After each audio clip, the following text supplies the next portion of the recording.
Welcome everybody back to the TheDomCast episode 37. Today is a Friday. We are already halfway through November, and both the co-hosts are here this week. Say what's up, Rod and E. Hey, how y'all doing? What's up? E is back off load management. Absolutely, man. Yeah, he had load management on the podcast. Some injuries. Yeah, nursing some injuries. And we have a lot of topics to talk about. A lot of things happened this week. Both basketball and non-basketball related. So this is an exciting one. I will have time markers as usual. Podcast is on Spotify and iTunes, so look for the link in the comment section and description if it is easier for you to digest there. I guess we're going to go ahead and start off. We did last episode's topic. It was basically load management. That was the biggest part. And E, you were not here, so we want to get your take on that because that's not an outdated topic. That's something that's going to affect this entire season and probably the 2020s the way it's looking. So what are your thoughts on load management as far as supporting it, not supporting it, and all that? Because I don't think we've even talked about this off camera much. Well, I'm on the fence. I understand like the Kawhi Leonards and the people that have an injury history. But if you're fully healthy and there's nothing wrong with you, you should play. I'm torn because I remember we talked about the ESPN segment about Kevin McHale and Larry Bird playing through injuries, but I think there was important games they was running on, right? Yeah, that was like the playoffs when they were so playoff there, you like Isaiah Thomas when he did his run in the Lakers. So when it's an important game, I understand it playing through injuries, but if you just got a little bruise, go ahead and put the tape on and go out there. Yeah, because the way it's starting to look is like people are extending it. So Kawhi Leonard, we established this. Me and Rod talked about it. Kawhi, from what we understood, you heard this, right? His condition is pretty much like degenerative. It's like it's always there. It's always going to be there for his career, his quad or his knee. So it makes sense for him, I guess. So what in Toronto it was his quad, right? Yeah, it's like the quad and knee. I don't even know which one it is now, quad or knee. Like when he was in San Antonio. Spurs, it was the quad, right? Yeah, like quad / knee. I mean, the thing is that it's just, it's your leg as a whole. Once you mess up one thing, you can mess up other things. So I got a question. Last year, was this an issue for Kawhi? Yeah, like media wise, he get coverage on his. He played a lot. He didn't play a lot of games last year. Yeah, he played about 60-something games. I don't remember last the year. coverage. He missed 20. But he was also in the East. Okay, so it's where he at. No, but I'm just saying that games are gonna be way more important in the West. Given how it's gonna be. Gotta get I ain't hear nothing about him. See, okay, because I've seen that perspective, right? People are on Twitter saying y'all only care because he's in LA now, but this was later on the podcast notes, anyways. Yeah, like Rod is saying, you're in the Western Conference now. You're not assured a playoff spot right now. The Clippers are 7-5, and they 0-3 without him. Yeah, they're 0-3 without him. You're not in the East. That's the same thing. Like I found it interesting because y'all heard LeBron's comment saying that he's gonna play all 82 as long as he's healthy. He said, "You remember that?" Come on. And I found that interesting just because, like, I remember this rest thing with him in Cleveland. Like he used to rest, absolutely, and no injury at all, and he used to rest. But again, you can get it just like Toronto last year. You can get away with that in the Eastern Conference. Like dudes are probably going to win like 35, 38 games and make the 8th seed this year. So when they say, well, I'd rather him miss games in the regular season than the playoffs. So what's your take on that perspective when people say that? Oh, and absolutely. For a guy like Kawhi, that makes sense because his thing, again, that degenerative issue or whatever he has, that's an actual issue that needs to be nursed, and I get that. Right. But I think people don't believe he got an injury. That's because Charles Barkley doesn't. I saw Barkley and Shaq talking about it, and Barkley was like, he's not injured, but I'm like, he missed the whole season because of nursing this thing. But again, like this is a problem that in the West, it's more difficult to have this in the Western Conference because they're 7-5 now, and it's also because they didn't have Paul George and Kawhi sat out some games. They lost last night, even though PG dropped 33. Though PG was out there. Yeah, he dropped 33. Yeah, he dropped 33. He had a good comeback game. 24 minutes. But in the West, 48 wins and 52 wins can be the difference between 8th seed and like 9th seed actually. You don't want to drop too low. You got a crazy first round. Yeah, so that's what I was saying. Like back to our first podcast, I'm pretty sure I was like, that's going to be interesting to see how Kawhi works out in the West because he clearly probably needs this load management. To extend his career, he probably needs it. But again, you in the West, you need your players out there. I believe gonna get to a point where he gonna have to play double back to backs because of the sake of the record. Right. So I think he'll ramp it up, and I hope the guy don't cause more injuries. So I asked Rod about it because the thing that bothers me is not so much with Kawhi. With Kawhi, he's starting to get more coverage. He's on the LA team.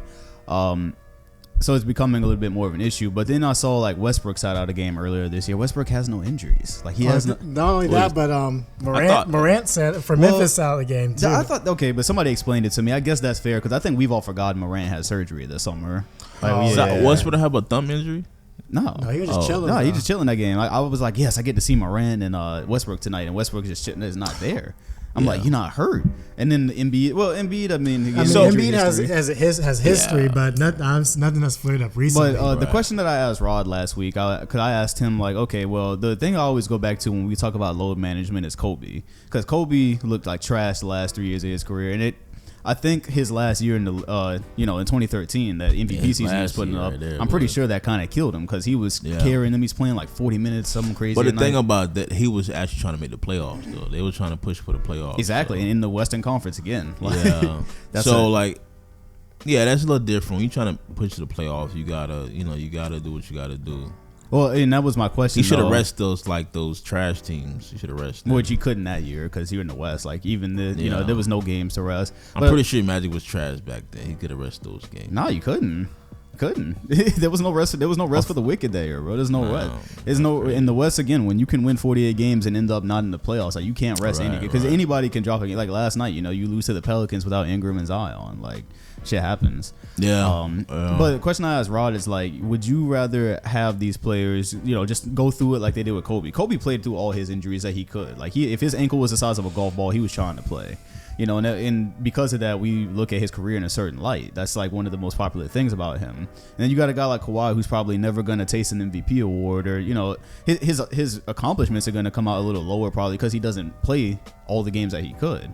But I was asking Rod, like, what do you prefer? Do you prefer a Kobe type player that's just going to be like, I'm gonna leave it up to God basically? Well, I'm saying. Are we we both in the West, right? And we both trying to make the playoff, and it's crucial. Yeah, I understand playing every game, but if you feel like if your team's strong enough to beat a bottom seed team, you can take the day off, or just check in, play a couple minutes, then get out the game. But the thing is that those two situations are inherently different, given the fact that if Kawhi really does have a degenerative issue, he legitimately has an excuse. Or he just cut his minutes down, like play 15 minutes. Well. Only in the fourth, if you feel comfortable, then. I think what's going to expose if this is, and I believe it's an issue. Like, I don't think they've been lying about this for 3 years. That Kawhi got some magical injury, and Kawhi don't seem to tight. He'd be, playing games. And we'll see how how deep this really runs as the season goes on, because clearly when the Clippers just have one of the two, like they have Paul George or they have Kawhi, they're just a decent team. They're not super like when they're together. And if you're just a decent team, then you're fighting to make the playoffs in the Western Conference. So I think we're going to see more throughout the season how serious this is for Kawhi, because at a certain point it'd be like, we need you out there, like regardless. But also I do believe if it's a matchup game, it's televised. You dealing with like another superstar. You got to suit up. G. Yeah, because that's like he could have cut the Portland game. And exactly. Bucks, exactly. Yeah, me and Raw talked about the same thing last week. Like you had the Bucks and you had Portland. You had 2 days off before you play the Bucks. And then you take the Bucks game off and you play Portland. Yeah, he wasn't trying to work. That was. But he ended up having to work against Harden the other night. Yeah, and that was good. I was happy because I didn't know he was going to play that game or not. I thought he part picked the Pelicans. And then he took that next game right off. Yeah. Back to backs. The back to backs aren't going to happen. And even on the bench, you see him wrapping up his knees doing. On the bench. Like it makes me wonder, like about the Clippers, how much are we even going to see Kawhi and PG on the floor this year? Because I'm sure PG is going to get some load management games too. Again, of course, we know why, but I think to my understanding, Saturday probably be the first game both of them play together. Yeah, and they play some team they're better than. Correct. I forgot who it is, but I was wondering about that because I was like, you don't have back to backs for Kawhi. What's your take on the fans and all this? Yeah, thank you for bringing me back on track. That's why I was gonna ask you that actually, because with the fans, like you've been to a Magic game before. When I went to a Magic game and my network bought me them tickets, it was $500 for some mid-row seats to see the Warriors. Yeah. So imagine if I paid for that, but then that day Steph Curry and KD didn't play, so it's like Iggy and Sean Livingston. Like, fam, I just paid $500 to see like. Well, to be honest, I wouldn't care so much because you should be mad at your franchise, not the visiting team. If you had a good squad, you can cherish each game you go to. Don't get mad because your team. Oh yeah, but I mean in Orlando, that's not realistic. You gotta think of it like this: Lakers are coming into town. You've never seen, regardless of the era, you've never seen Kobe play, or even now you've never seen LeBron play. You've never seen AD play. You want to see that. You want to see the superstars play, and then they're sitting as a child. Well, you shouldn't rest on away games. You said you shouldn't rest away games. You should load manage your home games, because we see you 40 times a year. Yeah, so you have 40 times a year, but especially East-West away games. Like, fam, you come here, Kawhi. Once. I don't think in Orlando I'm ever going to see Kawhi play live. Like, wait, I'm not sure if he played here for the Raptors last year. I'm not even sure. Yeah, I can't remember if you're not. But what's your take on the fan? Because that was a thing that Rob brought up last week. It's like the fans get screwed in all this, especially if you actually buying tickets. If in perfect world, they should notify the fans before they buy the tickets. Yeah, Kawhi's not playing. Which they won't. They won't. The thing is, they'll be fumbling their own bag if they did and because that. those decisions don't come up until like the day of already. Yeah, it's game tickets day already decisions. gone. Yeah. But I think some of them players know they're not going to play, fam. Let's let the people know so they can get some type of refund, but I doubt it. You already charging $10 on the water bottles. $10 water, yeah. Because they might be getting to the point where they already got the calendar filled out for what games they're not going to be playing. Yeah, because think about it. If you're a player, you don't give a shit. Let's just keep it frank, all right? Certain things, not everybody cares about everything. If you're a player, aside from if you have like Kobe's mentality where he said they might be the next me up there, but most players like, look, I'm rich, nobody's gonna do nothing to me if I don't play. And Kawhi look like he don't care about what you got. Yeah, he don't give a shit. It's all about them, bro. They don't care. Like you're a rich basketball player. What are they gonna do? Like slander your name? Like they don't give a shit. Like I'm not worried about my body and trying to compete for a championship, so I could care less about these fans. Like that's Greg Popovich. He fuck these fans. That's that is his philosophy. The Miami gang sent everybody home. Yeah, like fuck these fans. Yeah, they don't care at all. So, that's a load management tidbit. We basically all feel a little bit similar about that. And it's also tied into all the injuries. Maybe that's why people doing more load management. Yeah, because the injuries are crazy right now. And again, the thing is like, it's like having your cake and eating it too, because by the playoffs, I'm pissed if we get there and teams are shorthanded. Right. So like the regular season gets to a point where it's boring anyways, like because we got 82 games. It'll get to a point where it's boring. You don't care, and you're like, damn. Remember when I was bitching about that in November, and now we're in the playoffs and dude's not playing in the first round or whatever, and so. I don't know, man. There's no good answer for it. That's a conclusion me and Rod. There's no perfect solution to that. Absolutely.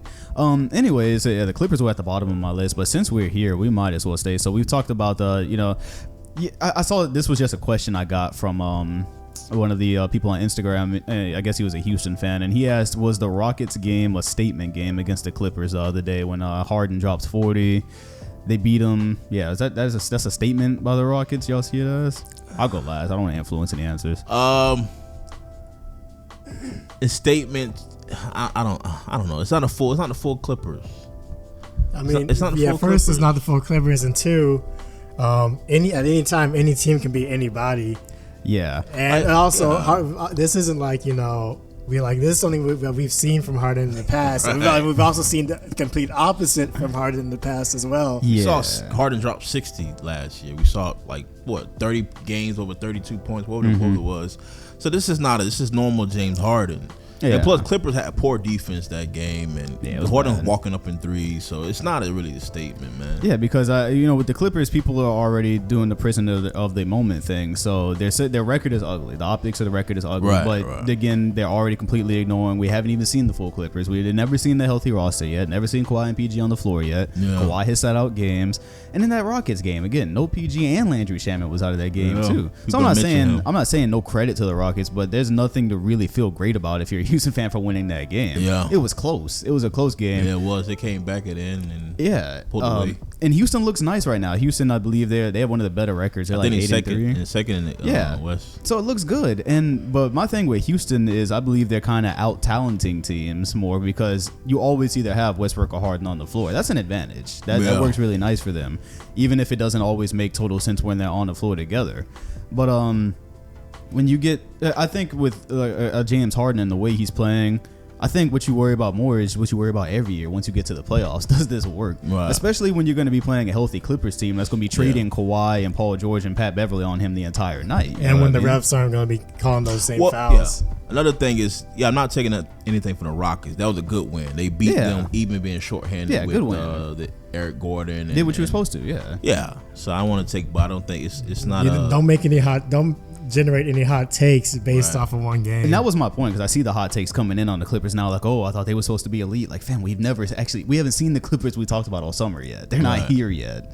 Well, I guess people think, even though Paul George's not in the lineup, they're assuming it'll be still great on defensive perimeter with Beverly and Kawhi Leonard. Yeah, they'd be So better. they're like, yeah. well, even without Paul George, y'all should have some type of good defense. And that's without him. cool and all, but that's totally irrelevant to when we talk about a healthy Clippers in the playoffs. Right, Two right. two superstar offensive Yeah, options, two superstar defensive options. Montrezl Harrell playing with all that. Like that's kind of irrelevant to me, really. Yeah. In a Clippers Rockets matchup, off the top of my head, I'm still taking the Clippers in the playoffs because I feel like Harden dribbling back and forth and taking random step backs when you have the perimeter defenders that they do is not going to work for a playoff series. I feel like I just don't when think. Harden when he don't hit shots, he don't adjust his game. He gonna keep doing Yeah, he you hit. gonna keep launching that shit until it falls. And that's what me and Rod talked about last week. The conversation I had with you, I actually had on Rod on the pod talking about how I figured James Harden was, how I was just finding him a bit boring. Again, it looks better on a night like the Clippers when the shots are actually falling.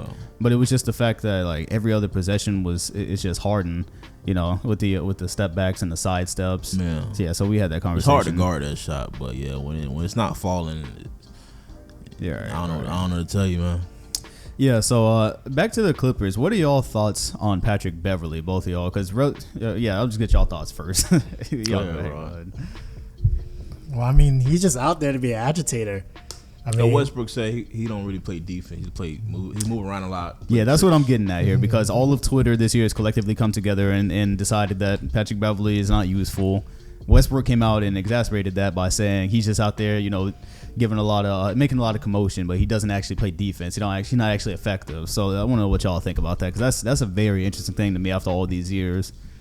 Well, my thing is that the one thing he can't teach is energy, which is something that he brings to the court. So where you try to mess up somebody's rhythm, try playing full court, do things they're not used to. I think all those are viable strategies.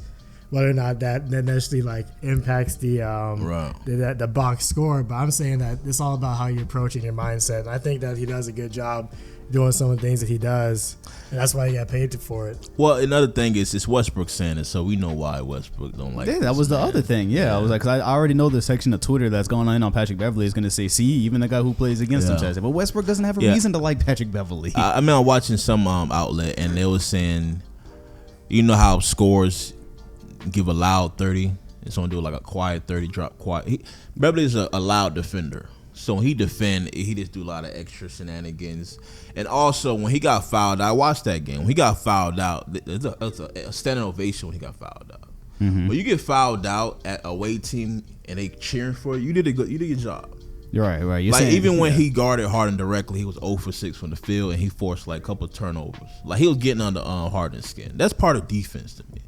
Beverly is a great defender. It is that he do a lot of extra stuff. Yeah, Like that the annoys technical people. at the end, like, come good with the bad, but we know that's his whole purpose as a defender. He don't do nothing else. Fam. Yeah, That's why he on the team right That's now. what I'm saying. I'm fine with the extra stuff. That's literally what he's there for. Yeah, see, that's the thing. Patrick Beverley, if he was not effective at something on the defensive end, he wouldn't be in the NBA. He's not an offensive. He's not a shooter. He's not a guy you would say, go get me 15, 20, 30. Right. Like, he's there literally to agitate. And so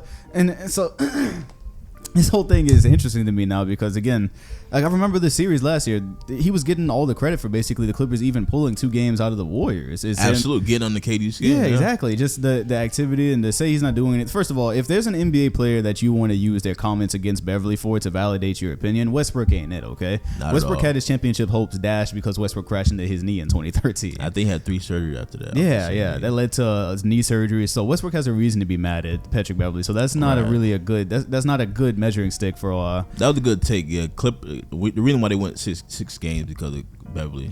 Yeah, exactly. That's defense to me. If you could talk somebody's ear off and get them on, that's defense to me. It's verbal defense. I don't know. It's not a real term, but and the thing is, Patrick Beverly is the only player to me that gets penalized for getting 40 or something dropped on him by superstars. When the thing is, that's what a superstar. That's why they're called superstars. Superstars drop 40 on damn near everybody. Oh yeah, bro. he did say that. So Patrick Beverly is not Kawhi Leonard, of course. Right? He's not Kawhi. He's not gonna. I'm pretty sure Harden dropped 40 and plus on a lot of superstars. Yeah, exactly. Every superstars drop 40 all the time, but Patrick Beverly is the only one where they go like, "Oh, look what this guy did to Patrick Beverly." Right. Like, that's not the point. We're not saying Patrick Beverly is just like clamping people and like they have. He's a good defender. We ain't talking about Hill like Yeah, exactly.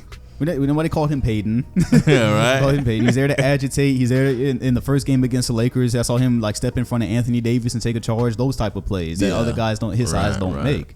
And so that's what I had to say about Patrick Beverly. It was just interesting to find out that this narrative that he's not useful at all. I feel like he one of them players you want on your team, but you don't want to go against him. Yeah, that's like if I'll take Patrick Beverley if y'all don't want him. Because I mean, shoot, I saw a workout of him over the summer where he was working out in the sand, but he was wearing Timbs. You know what kind of you know what kind of energy you got to have to do that? That's crazy. Sand with some Timbs, bro. Is that a real thing? That's wild. That video's out there, bro. Oh, I never saw that. How did that one slip past me? That's crazy, man. Yeah, look, no one's calling Patrick Beverley a superstar defender. Nobody's saying he's the best defender on the planet. But the narrative that he's not useful, that's shit to me, honestly. If he wasn't useful, he wouldn't be getting minutes. Yeah. Doc Rivers is a good coach. Because the defensive makeup that people kept saying before the season started was all three of them on the exactly, perimeter. yeah. Before the season started, what was everyone saying? Paul George, Kawhi Leonard, Patrick Beverley, Montrezl Harrell. They're like, this is scary, right? Right. Yeah. Right. That's what Beverley is a part of that. He would not be getting minutes if he wasn't doing something right. Yeah. Yeah. And like you said, to your point, like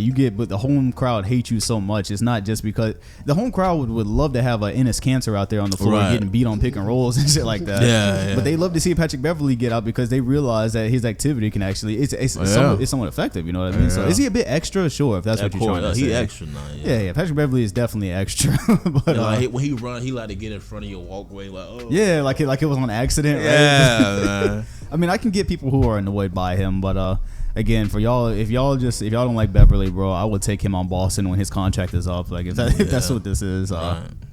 All right, so yeah, that's basically it for the Clippers. Again, just to reiterate, they are 7-5 right now, but don't read too much into that because we don't. Yeah, this is a very long season, and we haven't even seen them in the fashion that we want to yet. Speaking of it being a long season, so this was actually a fan question, and we were going to talk about the Celtics anyways. So Gordon Hayward broke his hand. I assume y'all saw that. He ran into LaMarcus Aldridge. Of course, my fear was that happened after we podcasted last week. Yeah, so we actually didn't even talk about this on the podcast, me and you. Yeah, me and you had just got done talking about how good they were. I'll just start with the question though. I'll just start with the question though, because a fan. Old squad. No, I'm fucking them up. A fan on Instagram asked, "Do y'all think that the Celtics are actually on the level of teams like the Lakers and the Clippers and the Rockets? Do you think they're on that level? Because right now they're 9-1, I believe. So do y'all see them as that type of team? Because it's a surprise now. I mean, even without Hayward right now, they're still playing some really, really good basketball. From Kemba, Tatum, Walker, all those guys, they're doing really, really well. Brown, yeah. They're doing really, really well, getting good production from the bench.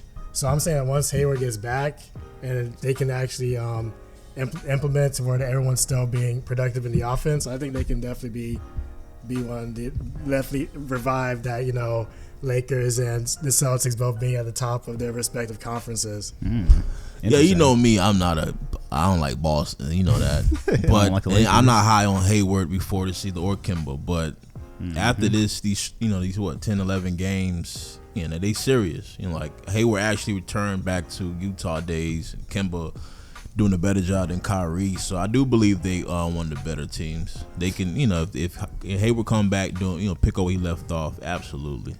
Well, I appreciate y'all optimism on my team. But I'm trying to see Philly in the final. I ain't trying to see Boston. Because Hayward was looking really, really good before he broke his hand. Looking like his Utah days, his confidence. So that's probably better than Utah. I don't think he was dropping 30. Yeah, 30, when he was in Utah, that's what he was like. Like he was straight scorer. I know watch that. I don't know. I'm just talking what's up. Yeah, Hayward was nice. But what I was gonna say is we actually differ a little bit here. I'm not as optimistic on my own team as y'all are right now. Why? Really.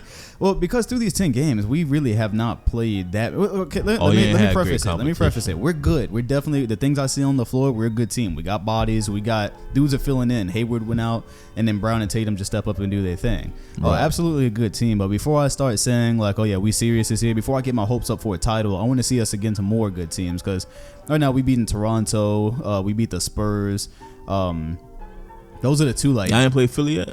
Yeah, we got beat by Philly. We got beat by Philly like first game of the season, I believe. Oh, okay. Yeah, so I want to see us against more good teams because right now we're beating the like tonight we got the Warriors. Like if we lose that game, I'm gonna be ashamed. Right. Yeah, so I want to see them against more teams. But the reality with the Celtics is, I think something that even I underrated this summer is that it was the remnants of a team that made a really good run a couple of years ago when you had Brown and you had Tatum, and it's been retooled to work a little bit better because you don't have Kyrie.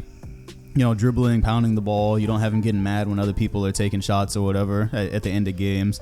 And the Hayward was fitting right in with what we wanted him to do when we signed him. My biggest fear for Hayward now, though, I think it could have a bit of an adverse effect, kind of like when they came back the first time last season when Kyrie and Hayward came back and that messed everybody's flow up. Hayward, I'm glad the injury was on his offhand, so it's not on his shooting hand, so that's probably not going to be much of an issue.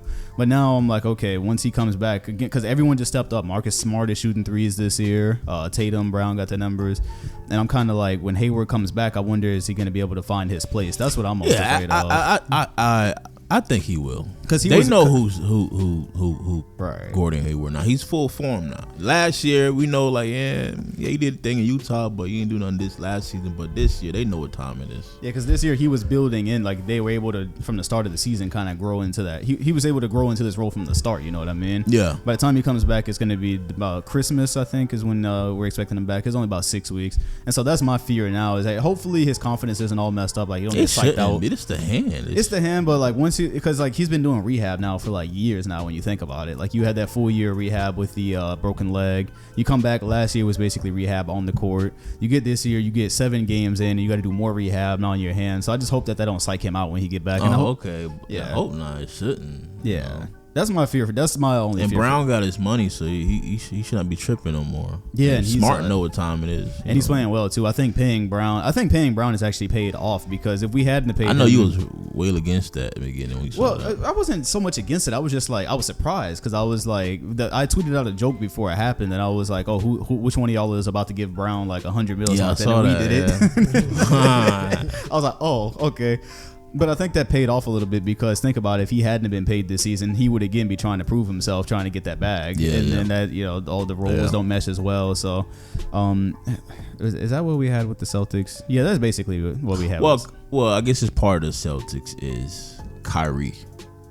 The fact that Kemba is doing a better job with his old squad, and Nets are not doing good, even when Kyrie is playing. Hypothetically, when Kyrie comes back, You mean KD? Kyrie. Oh, what do you mean? On the thumb when he comes back, he's still injured, right? No, Kyrie played last night. Levert is the one that's injured. If Kyrie don't get more wins than D'Lo, and Kemba is in Boston's doing well, how is Kyrie looking?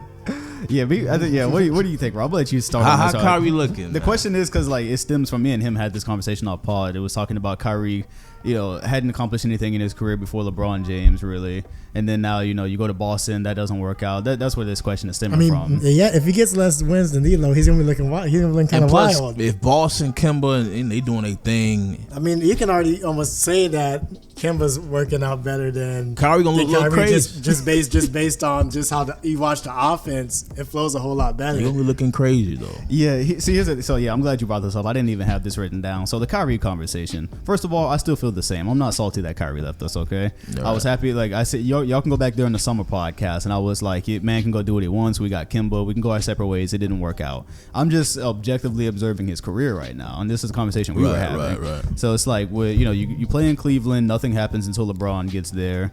You get traded to Boston. You have that one good year, and then you get injured, because Boston was doing good before he got injured. Yeah. Come back the next year, whole year of problems surrounded around him leaving and talking in the media, and I see what LeBron was talking about. Then you go to Brooklyn, and if you end up doing worse with the Nets than D'Lo did with them, and then Kemba, he just took your spot. That's all that happened. And we lost Al Horford too. That's the thing. He don't have Al Horford right now. So we lost it. We lost and Baines. Yeah, and Baines. We got Enes Kanter. We got Time Lord. Robert Williams is doing his thing, but we got Enes Kanter getting minutes on there now. But again, Kemba took your spot, and it's a little bit less talented of a roster. And then what was the thing after that? The other one was my question was, if Boston do as well, and Boston is doing better, and he don't get as much wins as D'Lo. Yeah.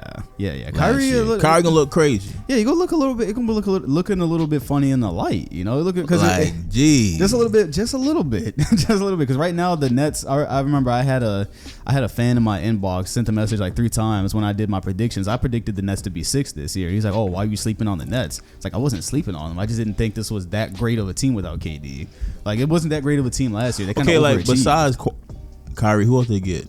Who else did they get? DeAndre Jordan. Yeah, and he comes off the bench. Yeah, he got to get more wins than D'Lo. That's all I gotta say. And D'Lo, so just so I can, just so we can have a reference right here. Last year, the Nets made the playoffs as a 8 seed, I think. No, they played the Sixers. They played Philly. Oh, six seed, I think. Yeah, so I just wanted to because see Orlando played 7. Toronto. Orlando played Toronto. Right. Yeah, they won. The Nets won a grand total of basketball reference is so slow sometimes. Okay, 42 games last year. So we're looking at the Nets. You got to get about 42, 43. Nah, Kyrie better have 45 wins. I don't want no 43, 45. 45. I mean, again, the Nets to me were never that great. They blew a lead last but night. Still, though, we assume Kyrie is so much better than D'Lo that he should generate more wins. I know it's not as black and white as that, but you're a superstar, my guy. Yeah, it's the stigma at this point. It's the perception of Kyrie's career because everything that happens it's just like weird, right? Like everything, weird shit happens in Boston. Weird shit happens when you wanted to leave LeBron James because that was the thing that happened. People forgot, like, I'm out of here. Like, I want to go do my own thing. That's the part that really makes all this look crazy if it starts. And again, this season for the Nets to me has always kind of been like whatever. I wasn't judging it that hard because without KD, you are. Because my whole thing is like this was a wasted season anyways. We knew KD wasn't going to be there, so it's not like they were gunning for a title. It's not like they were gunning for the top of the East. Your team should be better than last year, and they should be better than they are right now. Absolutely. That's all I'm saying. If he don't get more wins than D'Lo as the best player, and Kemba and Boston are thriving. You look crazy, man. So you're looking at this year more harder than I am. I'm looking at it. Okay, this year I was one of them guys like when people were saying when they got Kemba, he could do as much as Kyrie. I'm like, no, he can't. I was on that side. I was on Kyrie end. Yeah, and I was on the one that I was on the end that was saying, look, Kemba's not as talented as Kyrie individually, but he'll fit better. And so far he has. That's the end I was on.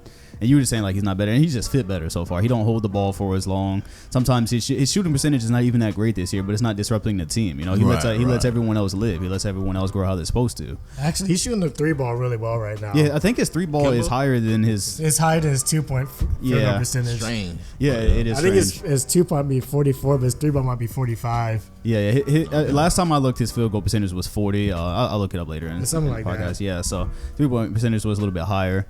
But okay, so you're looking at this year. My concern is, okay, if you and KD don't do something next year and KD is healthy, right?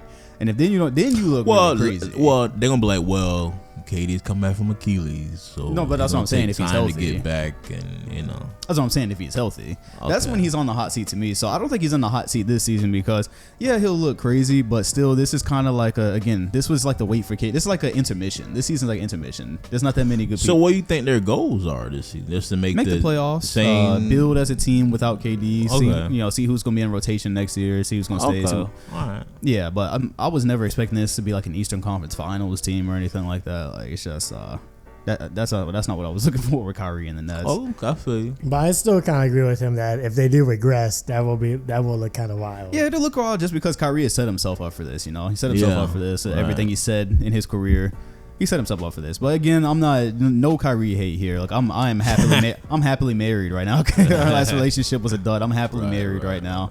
Everything fits. And so, that was a nice unexpected conversation there because I did not even have Kyrie and the Nets written down. You can't keep saying that. We believe you. The fans they know you're not. They know you're a Boston guy. We know you harbor no hatred. He was my favorite player while he was here. But it's just like you brought it up. It's like he looks. I just think he got to get more wins than last year. Right. Let's go ahead and detour and go to the Orlando Magic. You haven't been here the last 2 weeks. We normally we start this podcast clowning the Magic, but we actually have some Magic news and a Magic question this time. So obviously y'all heard about the DeRozan, the rumor, super rumor, because I never even heard anything after. Mid-range god. Mid-range god DeRozan possibly being traded to the Magic. What do y'all think about that? Because we have a Magic fan here, and you're not a Magic fan. You're an ex-Magic fan or Magic supporter when they're good. I'm in the city, so I support. Yeah. What do y'all think about DeRozan to the Magic, and especially you, Rod, because this directly affects y'all chances and y'all future. So what's y'all thoughts? You can go first. Nah, I want to hear from the Magic fan. Go ahead. It's your team. Yeah. Like do you want this? Who would you want to go for DeRozan? I think that having the DeRozan go to the Magic would be the equivalent of putting a Band-Aid on a bullet hole. It's not going to fix anything. Okay. Because last time I checked, the Magic was like last in the league in 3-point field goal percentage.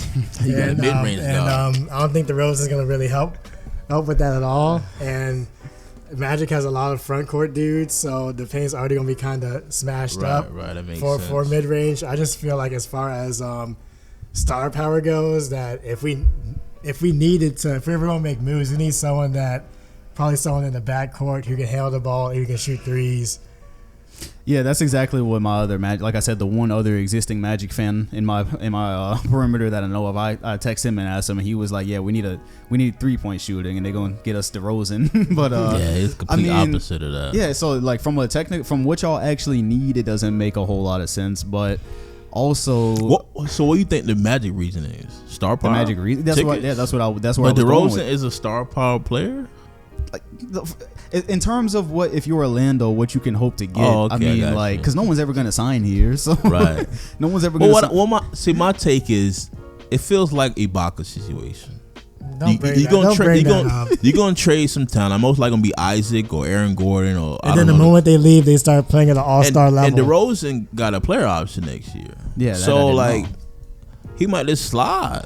Yeah, and that's 2021 summer. Yeah. Yeah. So like what we doing? So you're saying that DeRozan would essentially be a rental, and the Magic would again trade another good player? Like, cause so far, who they trade? Ibaka for Oladipo, Tobias Harris. Pretty much Oladipo for Terrence Ross. Well, we also traded a Sabonis pick too. God damn! Come on, man. So the Magic are experts at trading away good players. So I think Magic really thought bringing Ibaka can lure KD. That's weird because Ibaka only had.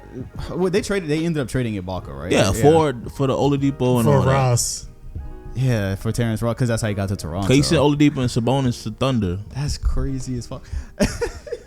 So Rod, you don't support DeRozan to the Magic. You don't want that move. Like, even though y'all, yeah, I'm pretty sure if he was a 3-point shooter, yeah, he'll say green light. But our issue is we just can't hit shots and we can't hit threes.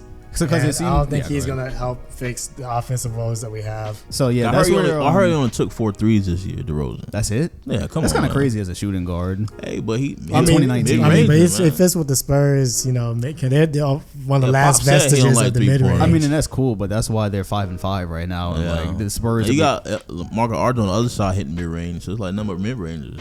Yeah, and again, that basketball has moved on. It's just moved on. You know, you're not gonna win without some type of 3-point shooting. Like, I don't know. Yeah, I don't know about. I wouldn't do it because I feel like it's a rental. So that's interesting because y'all different from the. It seems like if that's something they're really looking at, it seems like their strategy is we just need a star here. Like, because so far we haven't. I don't know what their front office plan is. Like, because we haven't actually had a star since the White. Like that was the last guy. Run that front office. I don't know what's going on. They don't do nothing smart. They don't. Yeah, a whole bunch of idiots running out franchise, man. And again, that's the thing. It's just like, all right, it's been 10 years now. We traded Dwight 2012, so it's been 7 or 8 years now. Like, we just need something that we can hopefully build around. So I think that's because they're clearly not looking at basketball like fit when you're thinking about getting a DeRozan, and you're looking at what you need. But then again, they're really not. Like, you do. I don't know. Shooting. Like, I don't know what their goal is. Well, because right now, like, even like aside from 3-point shooting that we always bring up, scoring is just a problem for the Magic in general. Hitting shots. So I guess they're saying DeRozan is a shot maker. He's averaged 27 points a game before. Why not bring a guy like that in? And then we figure out the 3-point shooting after that. Just get a guy that we can actually, a centerpiece that you can build around. Because the Magic don't have a centerpiece. Vucevic is not a centerpiece. But they don't have 3-point shooting. Their best player are front court players. So you got a mid ranger there. They can help off and defend DeRozan. So it's still gonna clog the lane. I'm saying it's not the best. But we're also forgetting like they would probably trade some of those guys for DeRozan too. Like, but that's the problem. I just think he's the rental. You give Isaac. Yeah, you don't want to trade Aaron Gordon like. Because Aaron Gordon's he's underperforming still, right? Yes, and my hypothesis is the moment if he does get traded, he will immediately start playing like an all-star player. 360 windmills on the fast break, right? Like everybody else, Oladipo, Tobias Harris, when they slide, they Aaron Gordon gonna go and like blossom like Wiggins is right now, like for real.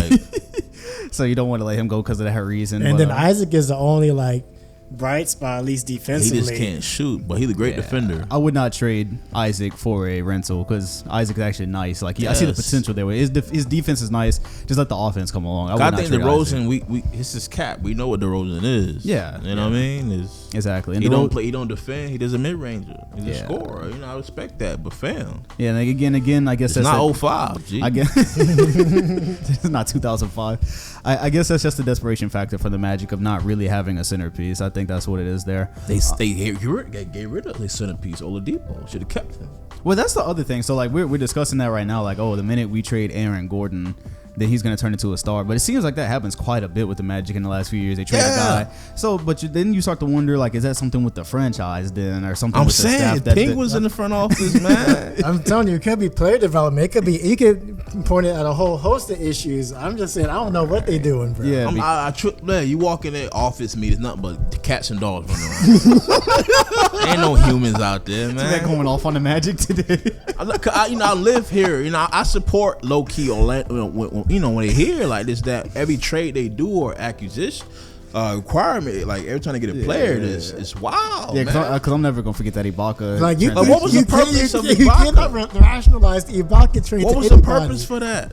I don't know. I was about to buy an Oladipo jersey, and then they traded him. I remember they had. I was working there at the time. I was working there, and they had the Orlando, but they had Oladipo name. I thought he gonna be the franchise player. Yeah, right. They traded for him. Ibaka, and then Sabonis like, who the went. fuck is Ibaka? Like, come on. Yeah, Ibaka is a support piece for a title team like Toronto God. That's what he is. He's not like a let me trade an up and coming player for him. You trade Sabonis in Oladipo, and you got Terrence Ross back.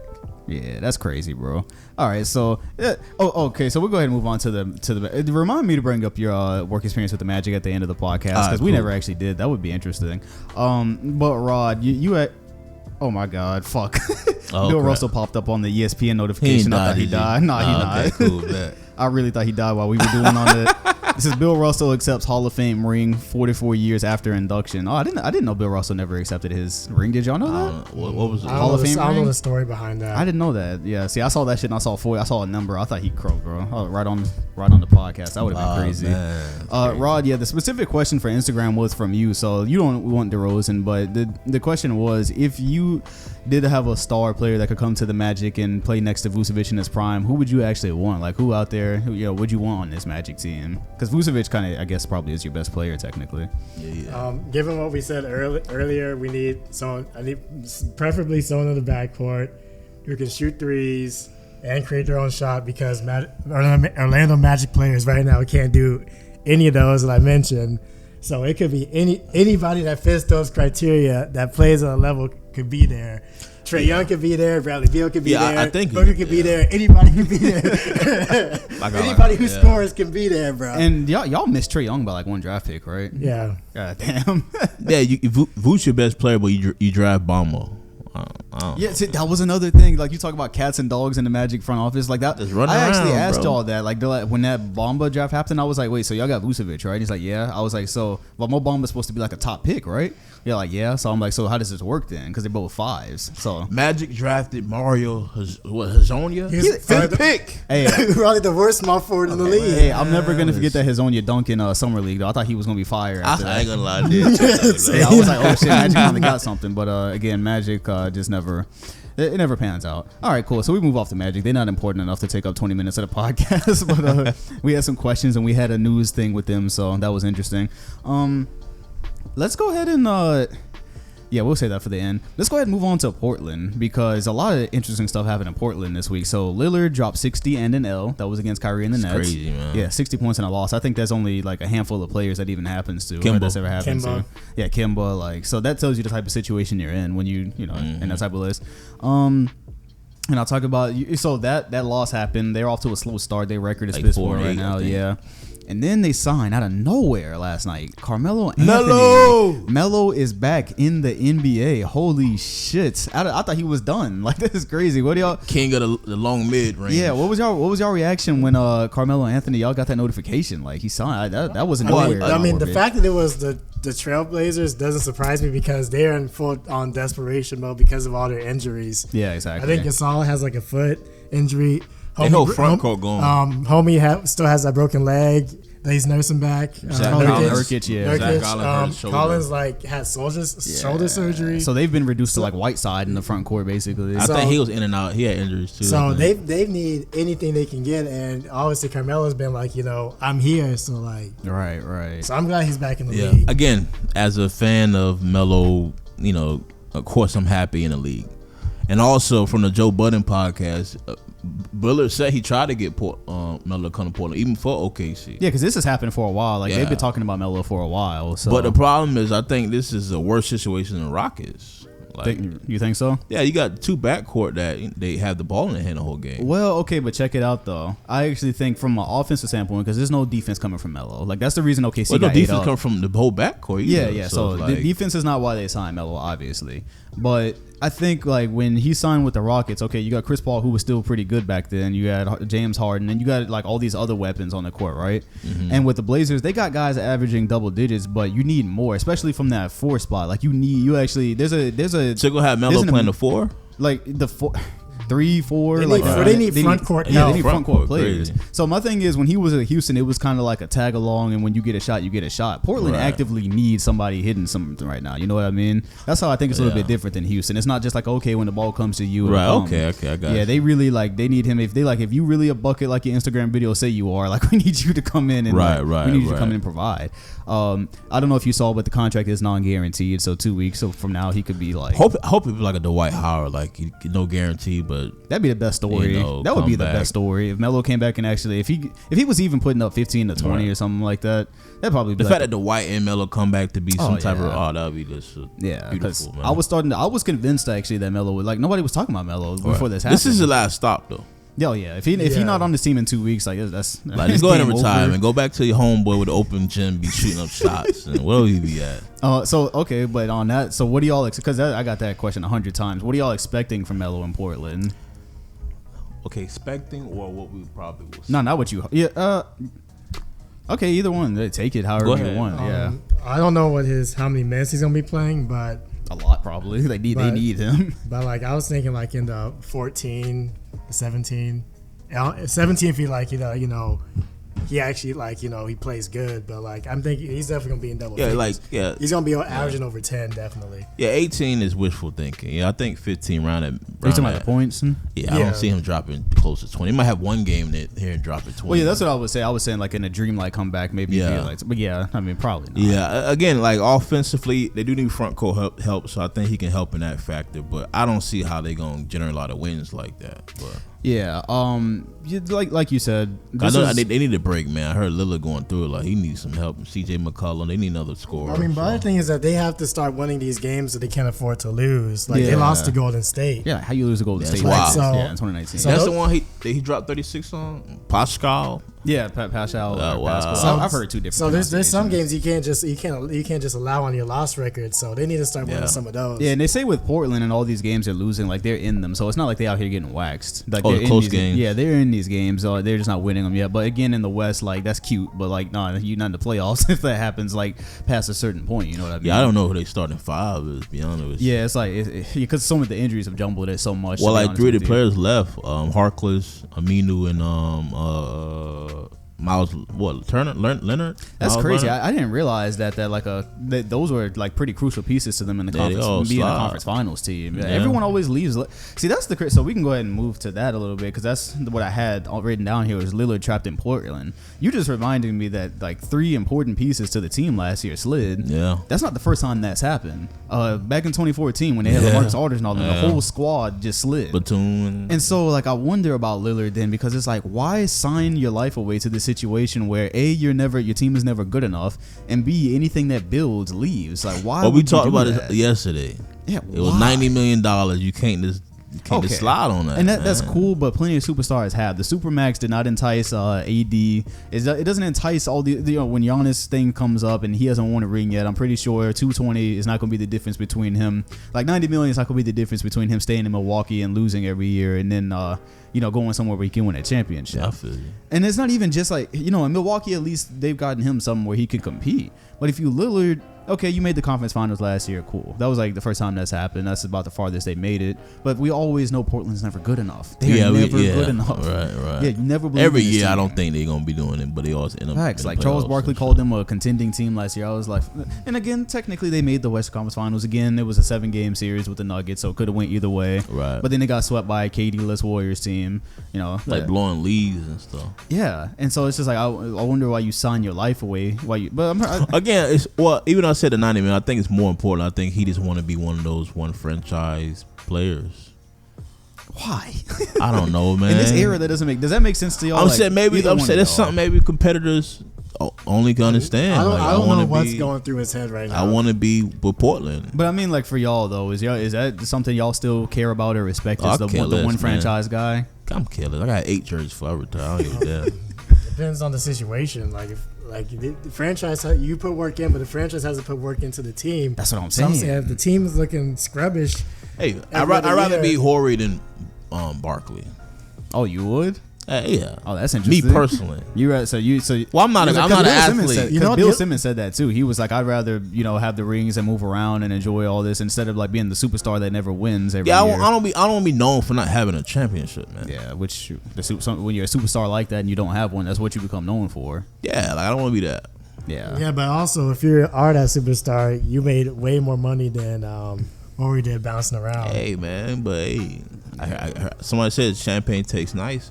See, because the thing is, when I think of Lillard, sometimes I think of Dirk, because Dirk spent a long time being loyal to Dallas and finally won at right as his window was about to shut, he won.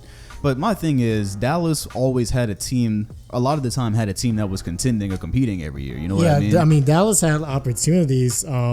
There was a year they won against Miami. Then there was one year where they did really, really well, but they got bounced in the first round. Exactly. Looking wild. But before that happened, that team looked really good. I did MVP year, right? I believe so. Yeah. So they've they've had MVP. instances where where Keeman's like let's retool this, let's spin around and try and get things together. Right. So it wasn't like they were just like dumpster juice. Yeah. So I understand, and Portland's never dumpster juice either. But I understood Nowitzki's loyalty to a team that they didn't win until 2011, but they were at least right there every year, and they had that team. But Portland never has that team where it's like, they could go all the way this year. It's always better teams in it. That's why. It's always better teams. And with the Mavericks, it was like, like in 05, 06, 07 even, when they lost to the Spurs, I believe. Yeah. No, my bad. That was the We Believe Warriors. They played the Spurs one year and beat them. But they were always really, my point is, just like the Suns with Steve Nash, like they were always really competitive for a lot of the time. And I don't know, it just sucks to see Lillard sign his life away to the point that, they're desperate. He Melo. probably should have did like a Kawhi thing, was line his contract with CJ, so they both out at the same time. But I doubt that could have happened. Yeah, and like Kawhi was like, if Paul George and him sliding, so right, it's like, right. So I mean, whatever. Shout out to Lillard to for being stuck to his cause, I guess, and he wants to win in Portland, and one day that still could happen. He signed for another 5 years, which doesn't even kick in until next year, I think. So he has plenty of time to go. We're gonna see Melo in Portland probably next week, I guess. I'm not sure when he's actually gonna play. I'm watching that game. Yeah, I'm watching. Now I really want to watch Portland games. So far, I've been cutting it on and kind of paying attention a little bit, but now I want to see Melo, because he's been pandering to get back in the league for a while now. I think Melo now have that Rose type of love. You said love? Yeah. Media trash Melo, but fans of basketball want to see Melo do good. Yeah, real fans, we're happy to see him back. Right, I'm happy to see him back. I want to see what he can really do, because he still got gas in the tank, in my opinion. Yeah. But just to be clear, because somebody Instagram did ask, what's the future of Portland and how does Melo help them and all that. That was a lot of questions I got. Just to be clear, Melo to me is not going to fix any of their problems. No, not at all. No. Like the one reason Melo what really put him in the spotlight was that OKC series against the Jazz, where they kept switching him and pick and rolls. Yeah. And attacking Melo to basically expose he couldn't play NBA defense anymore. Yeah, he can't, man. And so that's okay. I'm pretty sure that didn't get better after 2 years. And it's the combination of that and just not able to score on his own. Yeah, not efficiently. There's a lot of players who can't play NBA defense, but they can score though. And so if he's getting attacked on defense this week and he's not, you out here shooting 39%, if you get cut, this is retired. G. It'll throw you. Yeah, the NBA gonna throw you to the back. That's it. That's gonna be it for Carmelo. So, yep, that is the Lillard and Melo thing going on in Portland. We will keep an eye on that. Talk about the Magic and Clippers. We talked about this a little bit. Well, no, we even didn't. I had no clue, to be honest with you, that Porzingis was really not good at posting up at all. I didn't really know that was a Dude, thing. 7'3", don't make no damn sense, boy. Right? Because it became more apparent to me when I watched him play the Celtics last week. And like Marcus Smart switched on to him multiple times. Now I'm pretty sure Marcus Smart is all of like 6'2", probably 6'3", 6'4". 6'4". I gave him 6'4". Either way, he's a lot shorter than 7'3". That's still basically a foot. Yeah.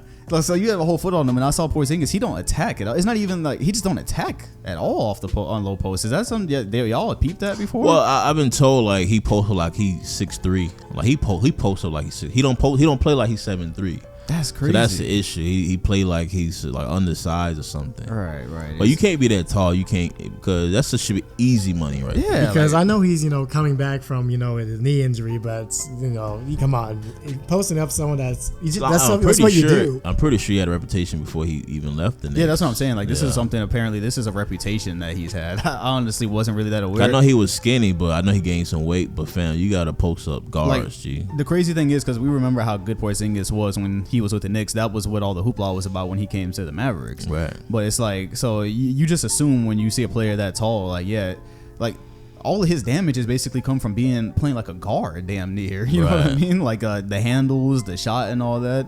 But like the low post is actually the weaker thing there. That's crazy. That's weird, yeah, because he was really good with the Knicks. We were like, this is a future MVP right here. But all along, like he's not even a post-up guy. He wasn't even attempting it on Marcus Smart either. Like he got the ball and straight look to pass. Like you got Marcus Smart behind you. Like, that's wild. Like that's a back down. That's a back down. That should be easy money. Yeah, man. that's either a layup or sinking the defense for a double. Like you just shoot over the guy. Yeah, either one. That's crazy. He's 7'3". You only got jump monster dunk. Yeah, exactly.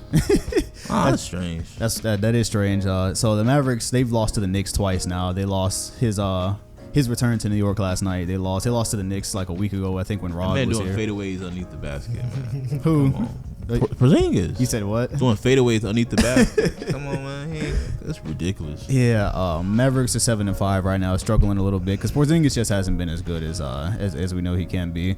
I still give him some time. Yeah, they get right. Time. Yeah. Let's see, which one would that bring us to? Yeah, because there was a dark horse conversations we have written down here.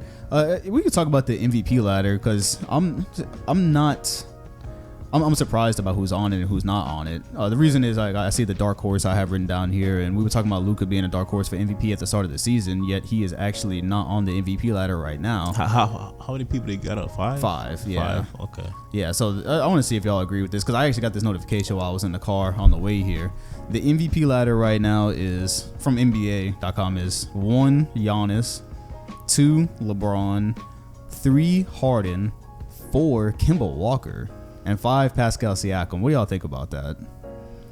I'm probably surprised the most by Kemba being there. Yeah, even though he has been playing well the past couple games and shooting a good percentage, but I'm pretty sure he's only averaging like 25.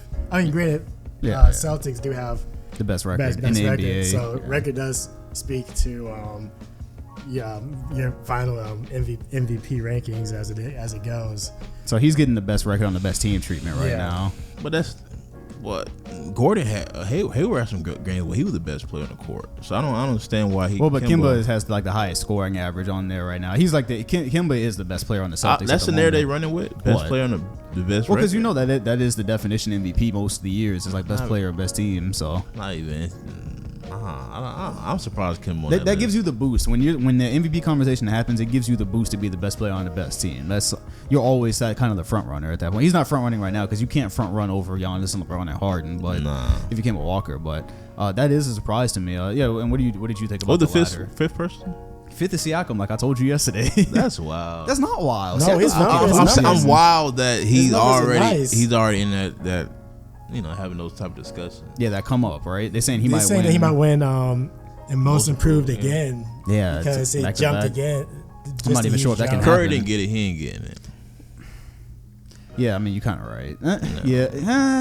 No, because like last year, Siakam was a role player still.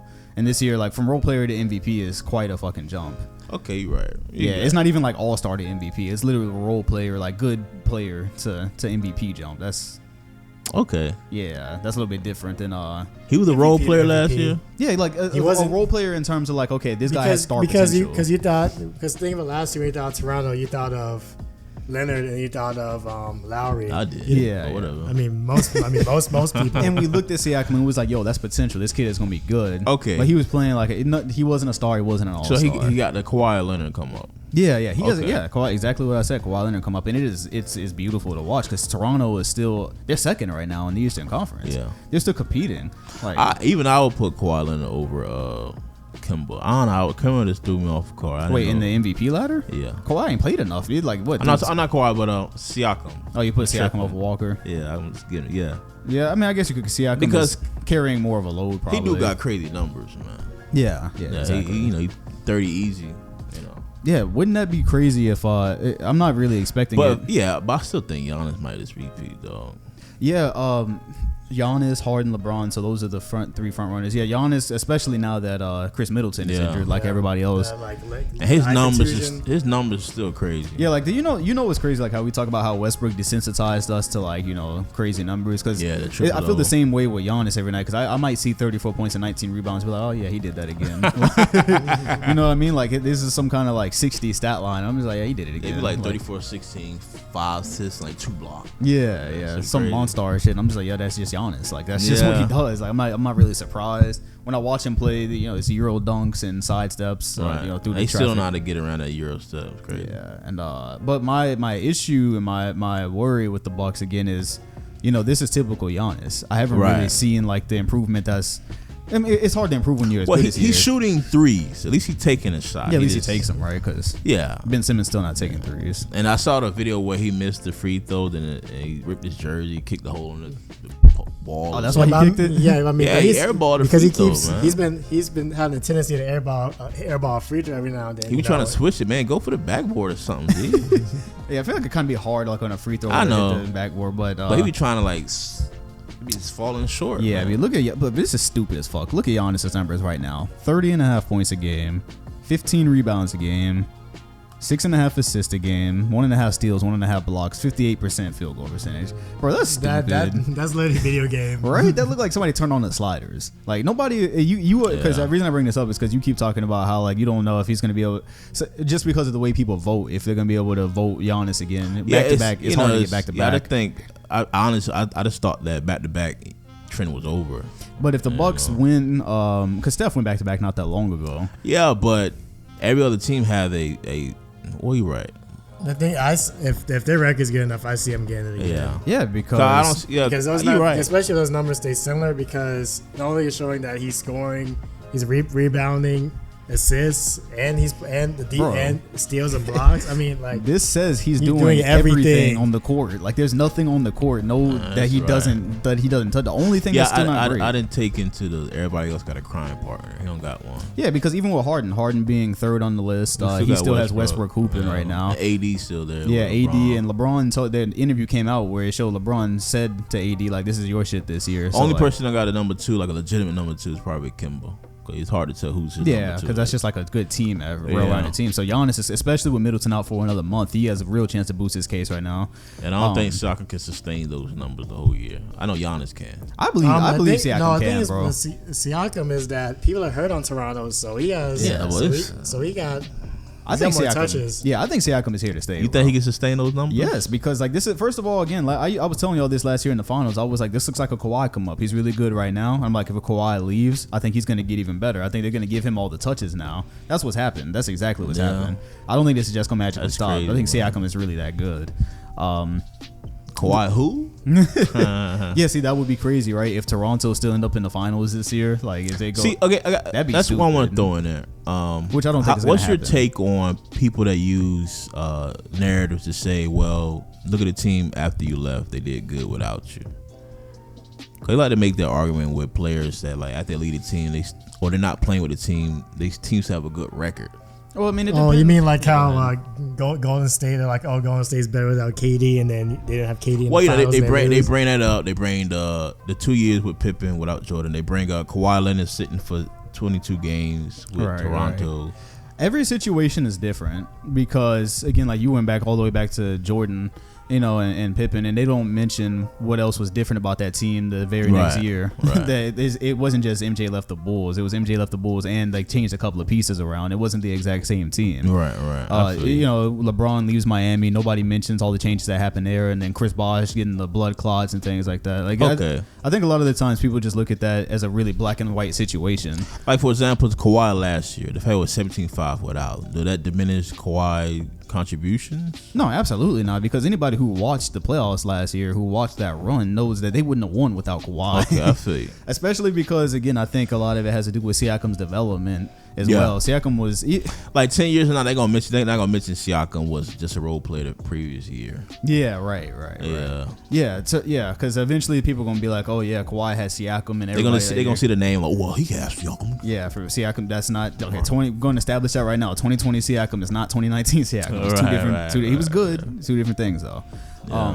Every situation is different with that. It's never just black and white. It's never black and white. You think Nick's gonna fire Fritz? Eventually. That is a pure dumpster fire over there. But what were they playing? Bro, no, there is no. Obviously, there is no plan. Their plan was to look. The Knicks' whole reason for existence this year was to beat Porzingis twice, beat his team twice, and they can rest now. Like, they're good.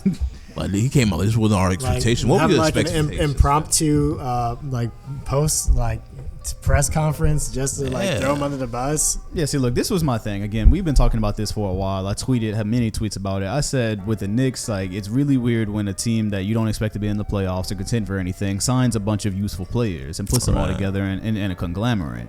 It's like you get RJ Barrett. You expect that, okay, just like every other bad team with a draft pick, just like John Moran and the Grizzlies right now. You just get the rookie and you let him develop and you move on for years. But then they went and signed all these players, all these guys that you would normally see on contending teams, all these pieces. And I guess maybe it was supposed to line up with free agency or something a couple of years from now. I think that's what the expiring contracts are for.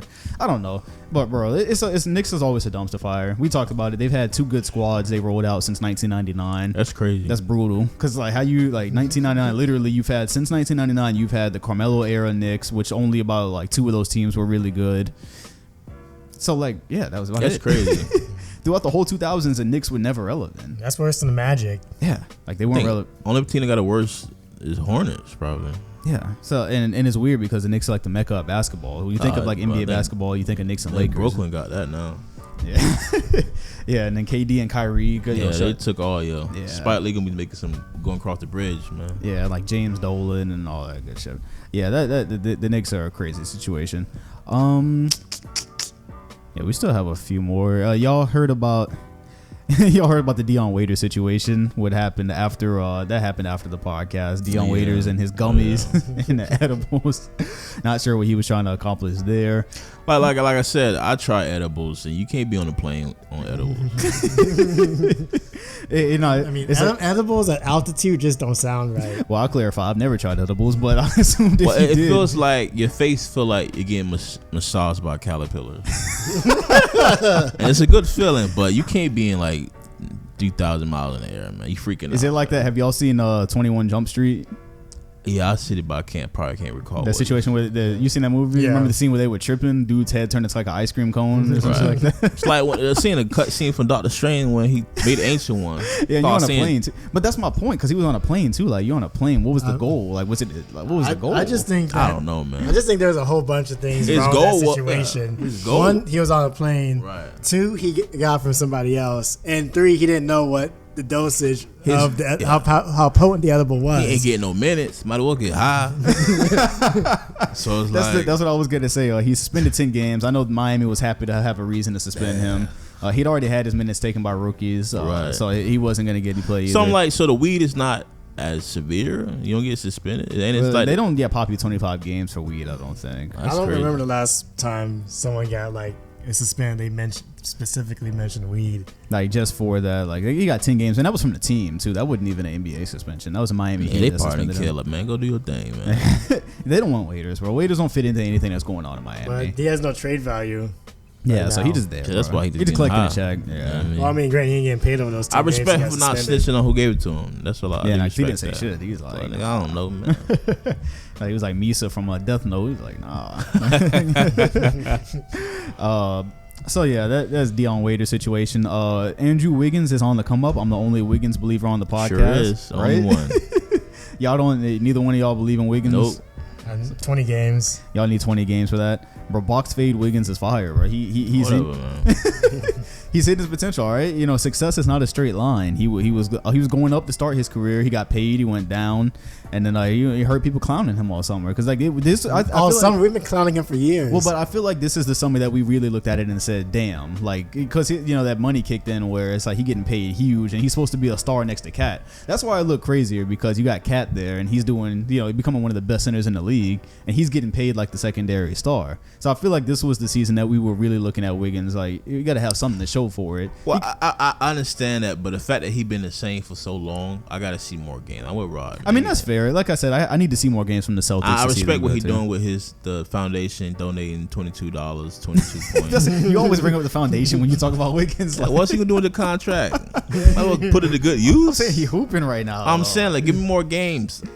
I'm with Rod. Give me some more games, more sample size. Right, He might just cool off and go back to. That'd be a big accomplishment if he keeps this up all year and the Wolves make the playoffs in the West. That'd be a big accomplishment because after Butler left them, we was like, okay, this is about to fall apart. Towns about to get traded one day. Yeah, so that'd be you can't be wasting Cat Prime with all this. That would be really big for the Wolves for his development to stay where it is right now because. With him being paid like the secondary star, if he wasn't going to come through, then Towns eventually leaves or he gets traded. So that would be very big for them. I'm assuming y'all need more games on the Suns too. Then is that where both of y'all stand with it? Y'all don't believe in them either. Well, I believe in the Devin Booker. The Suns have retooled, so their team just on a base level is better. Baines is nice. Baines and Rubio.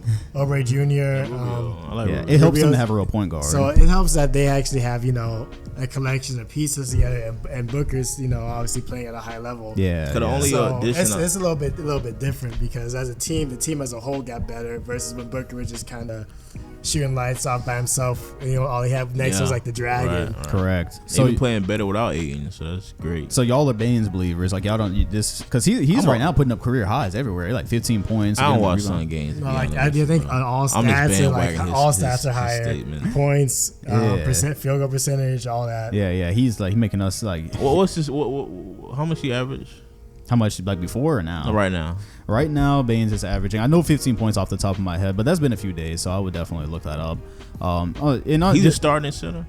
Yeah, he's a starting center because Aiden got popped. Aiden's missing and this is impressive because when Aiden got popped, the first thing we said is, "Oh, well, there go the Suns for another year." Right. Because we assumed that was such a big part of what they're doing, but he stepped up. Yeah, see, here we go. So you averaging 15 points, 6 rebounds. He's shooting threes really well too. That's the big thing for a center these days. 46% from threes on 4 attempts a game. He's shooting 47% from three. That's pretty good. That's lights out. So let's say he continue this. Do A go to the bench when he come back? No, they'll play. They can play together because Aiden played forward in college, I think. So they can play together. Feel like nah. Because like Aiden, because Aiden is a guy that you want to be like your franchise. Right. But also Dude, you're not gonna, he's 35 in the face though. Man. Dude, old as hell. But you're also not gonna put Aaron Baines on the bench either. Like at this rate, like he's playing like a starting caliber center. Like I'm mad we don't have him right now. Like we could be using this. We'd be even better if Horford let. Why let him go? I'm not sure if it was because we just weren't really checking for him like that with the money, or if he wanted more money or something like that. I'm not exactly sure. When he left, I should have kept him over Cantor, boy. Yeah. When he left, I was kind of like, Horford already left, and I was like, Baines to me was just like, oh, we just trading out pieces now. I didn't know he was going to be this damn good. He averaged 6 points with us last year. He could stretch the floor a bit, but like it wasn't nothing like, oh, he about to have a breakout year. I didn't know that. I feel that. So. Yeah, House of Baines. He is balling. Back to the Giannis, just for a second with the Giannis discussion, because I never got that thought out. It's still early. He shot 25% from 3 last year. He's still, he's shooting 29%. So this is about where he's been for the last few years. And what I was getting with that is he's still putting up nasty numbers, but if nothing's really changed with the 3, I don't really see the Bucks, moving. I don't see the needle moving for them that much as far as like a Yeah, because I don't see them. They need him to develop some sort of jump shot. Yeah, to move to be viable and long playoff runs. Yeah, he just need a defender on him on a 3. Yeah, because with Giannis, like you're looking for like these numbers are nice, but you're looking for needle movers when you're looking for a team that was in the conference finals last year and now in the conference. They're in the conference is still really good right now. So I just wanted to put that out there for anybody who was thinking about the 3s when we were talking about Giannis earlier. Yeah, because they got a playoff book on them now, so they can do the same thing Raptors did. Right. So. We're not going to do the paradox this podcast. It doesn't fit the theme of the of the good teams. That doesn't fit this Flashpoint one. paradox. What you say? No, the paradox of being good on only good teams. That don't really matter much. That's a more of an all-time topic. So the last NBA topic we have here before we move on to a couple media things, because somebody did ask this, so we'll end with an Instagram question. Dark horse from each conference to reach the finals this year. What do y'all think? Okay, what's considered a dark horse in A this team situation? that you come into the season and that wasn't the team that you were like the year that the Mavericks won, they were dark horse in 2011. That's a dark horse team. The what? Yeah, because again, that year you're looking at the Lakers, you were looking at the Heat, you were looking at the Celtics. Nobody came into that year like Mavericks are going to win the championship this year. You know what I mean? I thought you mean like come out of each conference. I didn't know the championship. Well, I mean like getting to the finals. I'm saying like the Mavericks were a dark horse that year because we were looking at teams like the Lakers are still, that was like their three-peat year. Okay, you know? what teams are not considered dark horses in each conference? So top 3 teams, like excluding top three teams, top 4 teams. Okay. Right now, look. Right now, we expect that the Lakers would make it. We expect that the Clippers would make it. We expect that the Bucks would make it. Expect the Sixers would make it. Probably expect the Rockets are within reason. They're within reason. They're not really a dark horse. That's it, right on. Yeah, they're pretty much Sixers. Okay, yeah. my dark ego rock. I gotta think. For the Western Conference, I would say Denver. Since those 3 teams are saying that those make the most sense, and LA, both LA's and Houston. And then for the East, I would say the Heat. Okay. Nice. Okay. What about you, E? My dark horse from the West are the Suns. Now I'm messing with Instagram troll shit. I'm gonna go with the Nuggets. I don't believe in Jazz. I'm not a Conley guy, so I'll say the Nuggets. I think they got bodies for days. They can turn around. And in the East, Toronto, Yeah, because even though they're defending champions, they were not a team. They were not anybody's pick to go back this year. So I was expecting Siakam to do all this. So, hey, that's a true dark horse. Yeah, that's very much a dark horse because just because they made the finals last year, again, that will definitely hurt Kawhi Leonard. Will it? You can't come to the finals, G, without me talking about no. Wait, what? That would definitely hurt Kawhi Leonard. How did it hurt Kawhi? If his team go to the finals without him, how did that hurt that? Because Siakam got a lot better. Siakam got way better. It looked kind of crazy, man. You had championship remnants from last year because you still kept everything except Danny Green and Kawhi. You kept most of that. Listen, I understand. You completely right. But it's as a superstar, we know you want the best. That can't happen. I don't think it like legitimately hurts him unless Toronto is there and he's not also. Like if Toronto makes the finals and the Clippers aren't there, then it's like damn. Like, because Lakers are a powerful team. But I'm saying the perception of your old team that you left to go be on a team with a more talented player and Paul George, and you're not in the finals, but they are the team that you left, and they didn't even add anything significant besides, well, Siakam don't count as an ad, but he got a lot better. Right. But yeah, then I think you would look a little bit. I don't know. I don't know. It's like I guess. Yeah, I don't know. Yeah, my dark horse from the Western Conference. The Nuggets do look nice, but I mean, as far as like you have to look at this grounded in reality, like what teams can actually go to the finals out of here. Out of the ones that we already named, I'll go with the Jazz as a dark horse. Oh hell no! I'll go with them. They're 8-3 right now, bro. They could be first seed easily right now. That'll be my dark horse because that's a dark horse for real though. Yeah, they're a dark horse, just like the Nuggets are. Because again, the Nuggets are not a team that anyone's sitting here calling. They're saying you could see it. Well, before the season, they were saying Jazz was nice, slept on most. They're saying underrated. That's what you bring up the Jazz when you talk about. You also have to remember that. What's his name came off to a slow start when he first went to the Jazz. Oh, he definitely did. Conley. Yeah, Conley. Yeah, he's shooting now.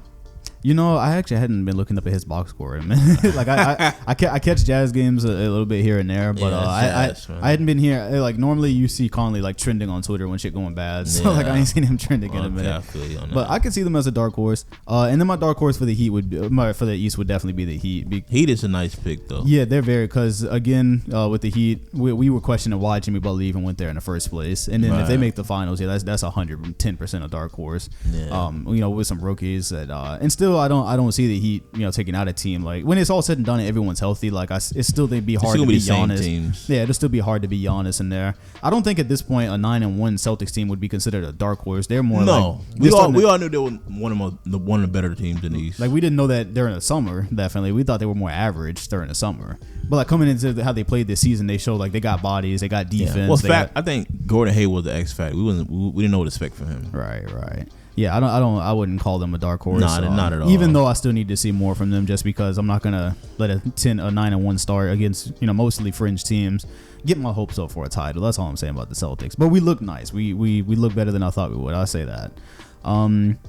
So yeah, that does it for the NBA part of the pod. We went a lot over an hour this time, so I just discussed a couple more topics here at the end. Oh yeah, I always do the not statistical reading, the standings at the end. For those of y'all wondering about the standings, your Lakers, y'all are 9-2, y'all look nice. Anthony part of the injury bug's been everybody. Anthony Davis, are you worried about him with that shoulder? It's every year, man. That's what it is. It is what it is. Yeah, because he got missing 60. He plays around 60 games. But he do some low manage on the games they supposed to win. So yeah, sit down and get some rest, man. So that's nice. So Anthony Davis, the Rockets are second, even though still I'm looking for more synergy between Harden and Westbrook on the floor. Again, I think they're out-talenting a lot of people. The Nuggets, it's like a 3-way tie for second right now. Nuggets in second, Utah in second. They all got the same record. Mm-hmm. Minnesota is 5. Like I said, y'all got to believe in Wiggins sooner or later. The Suns are 6. That's wild, man. Yeah. Clippers are 7. Mavericks 8. And then after that, the West is looking more interesting. Who's 9? I want to know who's 9. San Antonio. Yeah. Okay, cool. It's interesting because the Portland is down there with New Orleans and them. That's interesting. Melo come say today, y'all. Yeah, Melo about to put on a cape. They worse than the Grizzlies right now. God damn. Eastern Conference, of course, the Celtics. Wouldn't expect anything different. Miami, second seed. Oh, Miami second? I didn't know that. Well, again, another 3-way tie. Actually, they're tied. Miami, Toronto, and Bucks are all tied for second. So I guess I'm not really sure what they're going off there to break it yet. Philly fell a little bit because of Ben Simmons. They are 5. Indiana's right there with them, but they're listed at 6. Cleveland is 7th, and Charlotte is 8. This is the funny thing. What world we living in, man? Yeah, right. This is the funny thing in the Eastern Conference. Once you get to the bottom, it's 4 and 7 teams that are 4 and 7. But this is how it's gonna be. By the time they end, the time it's to end, you're gonna have teams that won 35, horrible 35 to 40 games probably in the Eastern Conference. So those are our standings. We hit all of the NBA topics. Now we'll move on to some general media things. I have a couple written down here. First of all, you weren't here because before y'all came on the podcast during the summer, I added this media part, talk about games and movies and all that. Right. But I did get to talk to Rod about the games and anime that he likes, but we didn't get to hear from you. You weren't here. So what are you into as far as video games, your history with games, and then anime and that type of thing? Well, I have a PS4 console, but I'm not a gamer. Yeah. I play games, but I'm not a gamer. I don't got a headset. I ain't yelling the mic. All right. I don't got depression in my couch. But I'm a gamer, because I've been on my own for so long. I like them one-player games, the role-playing games where I gotta search and find stuff, like the Last of Us type games. Of course, I got 2K, but no, I wouldn't play with game sliders on, so I don't really play it much. You only play with game sliders? I don't know, something wrong with my release, man. I never get greens. But anyways, I play games, but I'm not on y'all level. I don't know what's I know y'all want to talk about the Death Standing game. Yeah. You gotta tell me what it's about. I'm right. I can't protect myself from enemy fire and carry your mail and luggage. So I don't know how I'm gonna play. Yeah, I'm not at that type of part in the game yet. We'll get. But animes, I'm up there with Rod. I'm an anime head, so I like all the. It's unfortunate you ain't on that level yet, but I am on that level, bro. I'm a four-time Death Note champion. I ain't saying watching the same anime is not the same. But I'm saying it's 40 episodes, so it's easy to digest. I watched that shit 3 times last year, 1 time this year. You just watched Hunter x Hunter this year. Yeah, you don't get your card yet, and I'm mad that I did because that shit wouldn't even finish. Y'all let me walk into that. I thought I'm sitting here wondering about the Phantom Troop still. How mad I am that shit didn't get answered. That's wild. Yeah, you right, bro. We gave you a big enough watch list. Just pick something else. Yeah, My Hero. You still watch My Hero? That's the thing. Are y'all able to watch more than one show at a time? Y'all can watch the different animes at the same time. You know what I mean? Nah, I binge. I can watch one. I can't. He splits. I can't split. Yeah. So you can split, Rod? Yes. So what are you split? Are you splitting right now? Right now, I'm watching Psychopaths 3 and Babylon, and I was probably going to add another one. Either Vinland Saga or Demon Slayer, one of those probably. But yeah, usually I either watch a new one, like one that's like ongoing, then I'll watch like one that like released maybe like 2 to 3 years ago, and then I'll watch an older one, and those would be the three that I watch typically. Okay, that makes sense. Yeah, I ain't watching none right now. You're not watching none right now. No, I'm watching I'm trying to finish this Wu-Tang series, but after that I go back to anime. Yeah, I can't split because I'll end up watching the one that just interests me most, and I'll forget about the other ones. Like that's just kind of how my schedule works. Yeah, what are okay? So we'll get back to anime actually, because you did bring up Death Stranding, and I want to get to that while we're in the game section. Since you don't know much about it, and Rod, since the last time we spoke, I played Death Stranding a little bit, and you played. I'm gonna say, yeah, you definitely played more because we talked. What are your thoughts about the game now? And we're not don't go into like spoilers. Don't spoil the story because I've only got like 2 or 3 hours yet. But now that you sat with Death Stranding for a week, what are you thinking about the game?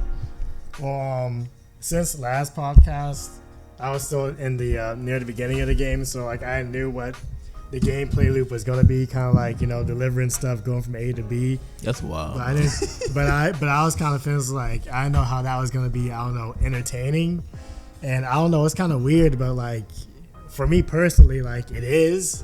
That for how weird that is. That did you fight villains yet? I mean, yeah, I got like you got two, like you run into like people, but you just 2-piece them right quick. So you still carrying stuff for people? I mean, yeah, they'll try to like knock your stuff. That's wild. So they trying to take your stuff, not even kill you. That's crazy. Yeah. Man. Oh, so they try to rob you. So you don't have a toolie yet? Like you ain't like. Oh, I mean, yeah, I got like a thing on you? I got like a non-lethal one now, but like non-lethal. But for a while now, I didn't have nothing. I just had to punch them. So because you like 10 hours in the game, right? Yeah. So you 10 hours in and you don't even have a lethal weapon yet. Yeah, I mean, I got the non-lethal weapon like 10 hours in. Before that, I just had to punch people. And pray. You right down. Then you don't think it's for you? Nah. Hey, you know what? That's the thing about Death Stranding. It's not for everybody. All right. Since last pod, I've actually played it. I've gotten about 2 or 3 hours in. Death Stranding is the most unique game I've ever played, and that take that for what you will. I don't mean that in like, yeah, it's literally not for everybody. Like, I'll say it like this, right? I'm playing Luigi's Mansion also right now. Y'all played Luigi's Mansion when y'all were younger? No, I'm playing number 3. I played like the first one. Yeah, so I'm playing number 3. They did a beautiful job on that, by the way. Luigi's Mansion is more fun than Death Stranding is as a game, and a game is supposed to be fun. Like, I don't really know if a game. It's hard because for some people, I don't think you can't really consider a video game. Some people can't consider a video game good if it wasn't fun to them. You know what I mean? Like if you're saying if a video game wasn't fun, then what was it? Right. Because that's where Death Stranding I think finds itself. Like, do you find Death Stranding fun? Is it fun to you? To me, I actually do find it fun. Yeah. But the thing is that for me, it's kind of weird that I think is fun, given what it is. Yeah. Because for me, especially with the story, like it intrigues me. The story keeps me wanting to go because I want to know what happens. Especially how obscure the first part of the story is. Yeah. It's just kind of like the cutscenes don't really explain much. With the baby that they call BB or whatever. Yeah, like they just kind of start you in the deep end, and you just kind of have to like scramble for stuff. So it's very intriguing. It's very beautiful. And as I was telling Eric yesterday, because he was saying he was going to get 2K, and he likes story games, so I was like, you might want to check out Death Stranding. Although I think he's heard a lot about it. Well, okay, listen. Like, I'm the guy that actually appreciate the making of the game. So I play storylines, and I don't go online like most people. So, but.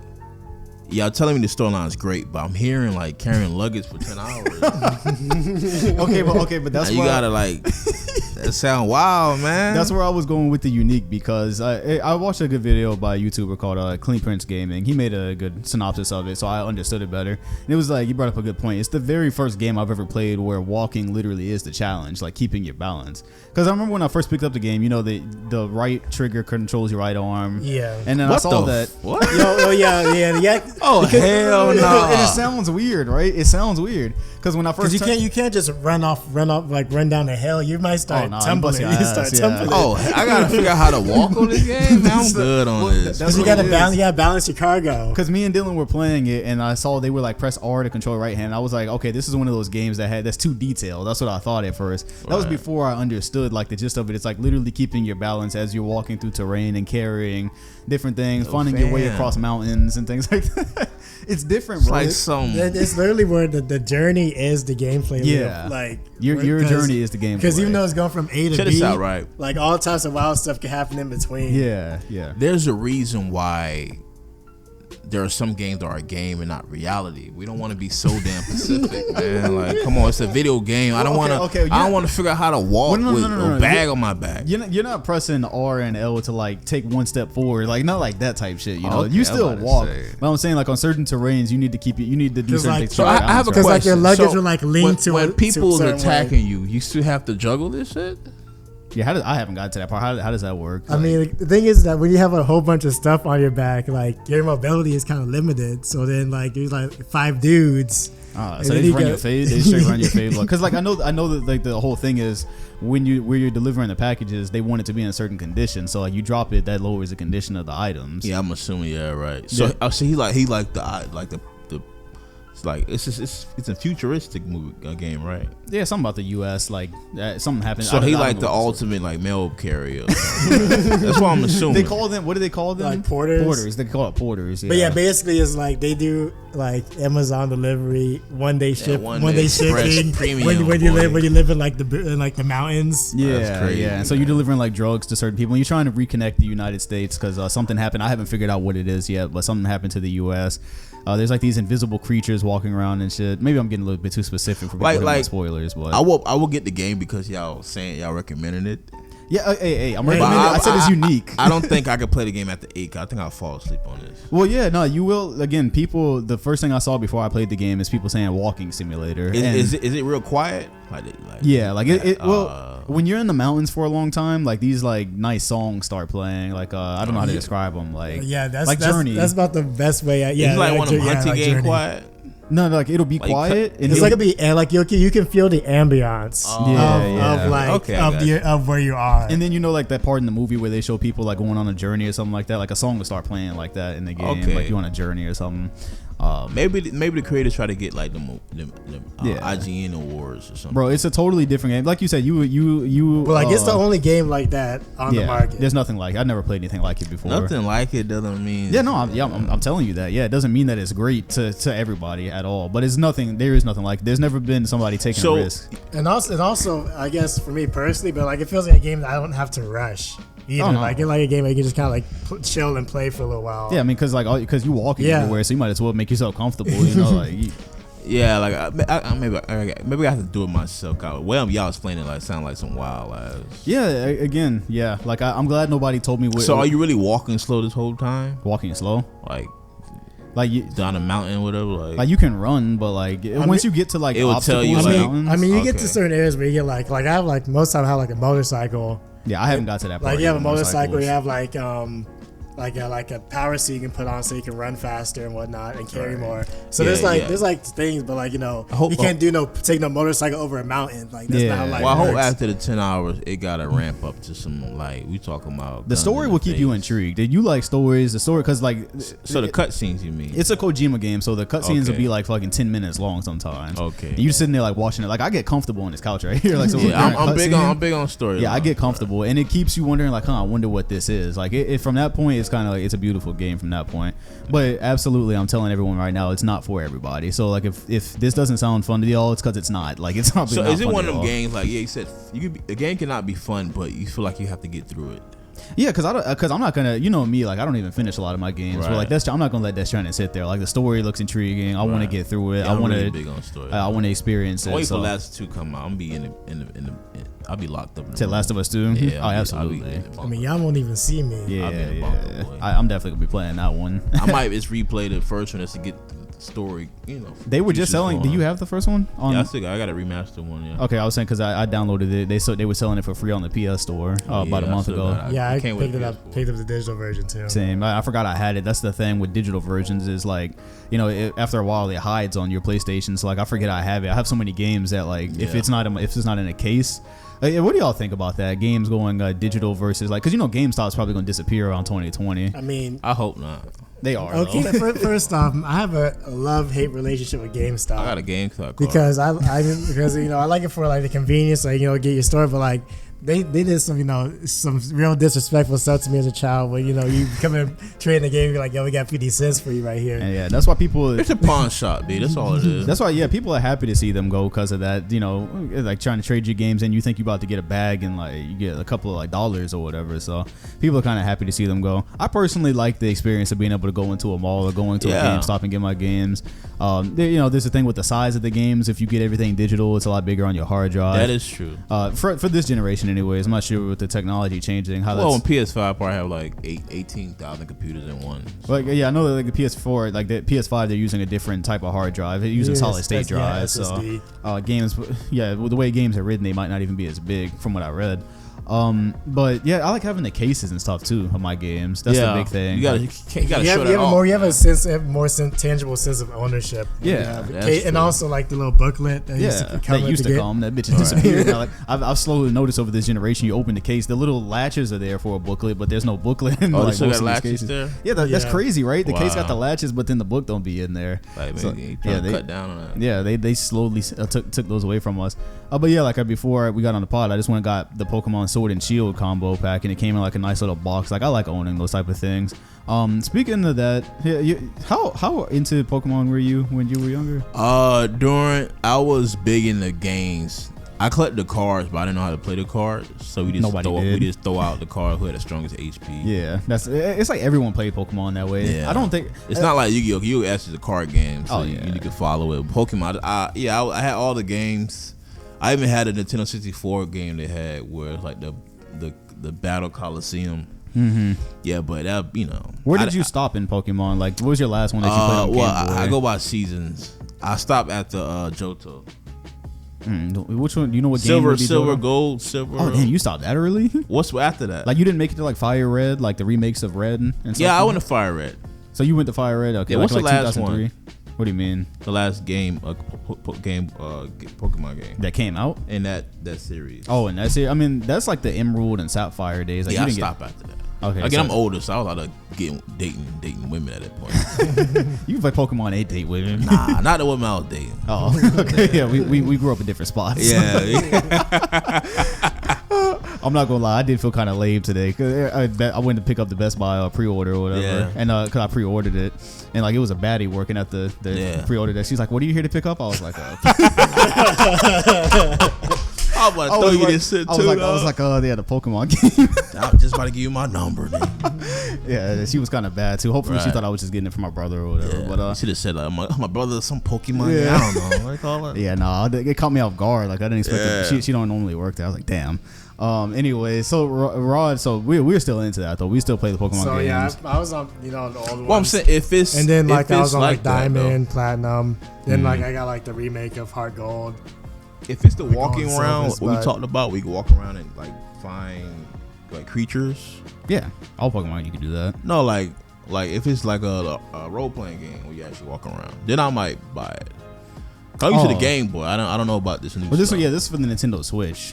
I don't have a Switch. I don't got a Switch. Are you getting Sword and Shield, Rod? Even after the debacle? Because now we're moving on to the debacle of Sword and Shield. Because of the models. Yeah, everything that people were tripping about. Yeah, are you still buying? I'm probably gonna. I have a lot of games.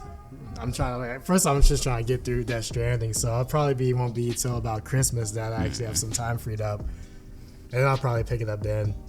So this whole thing didn't bother you then, because this is like right in the trend of everything that's been happening with gaming companies. No, okay. First off, can you explain it? So yeah, we gotta explain it to Eric. All the Pokemon aren't in the new one. Okay. And the argument that they presented was that they were redoing all the models from scratch for the new one. So that's why, because it'd be too much work to put on the developers. Right. People got rights, can't be working people 80 hours a week, yada yada yada. Right. However, the people that were data mining and looking at the game realized that they were reusing models.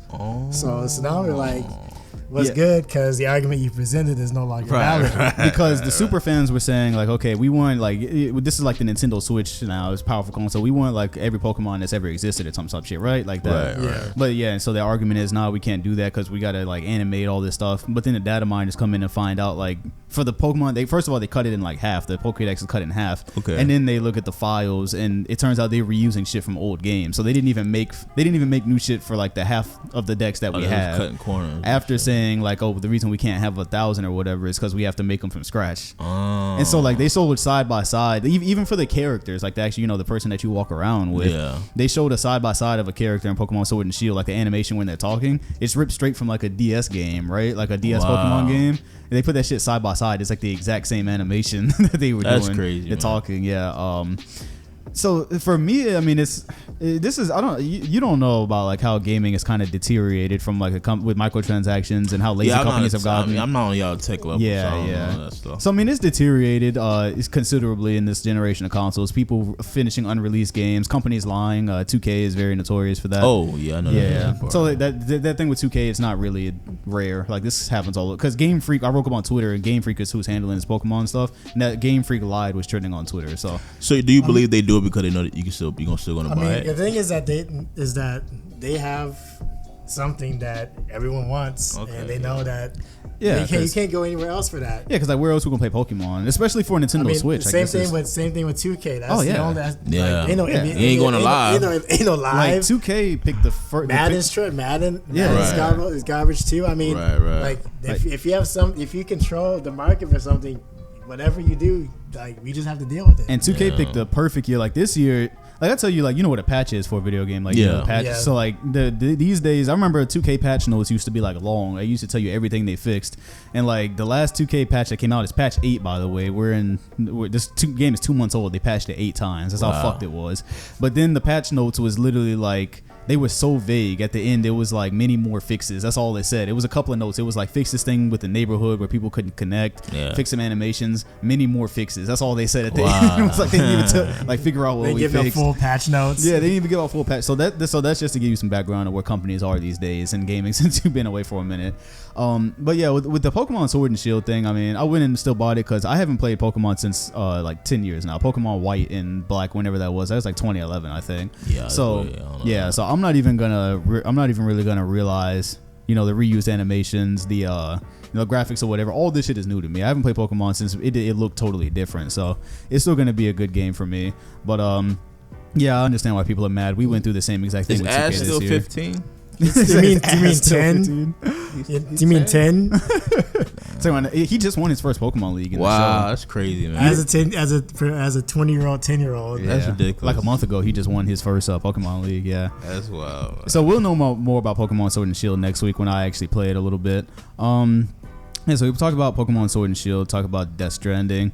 Before we move, because I wanted to talk a little bit about Disney Plus next, but off the top, would y'all be able to give a top 5 anime list off the top of your heads, like what's in y'all top 5? Yeah, without no order, but I'll give you 5. No, you can say whatever's in your top 5. I want to hear raw 5.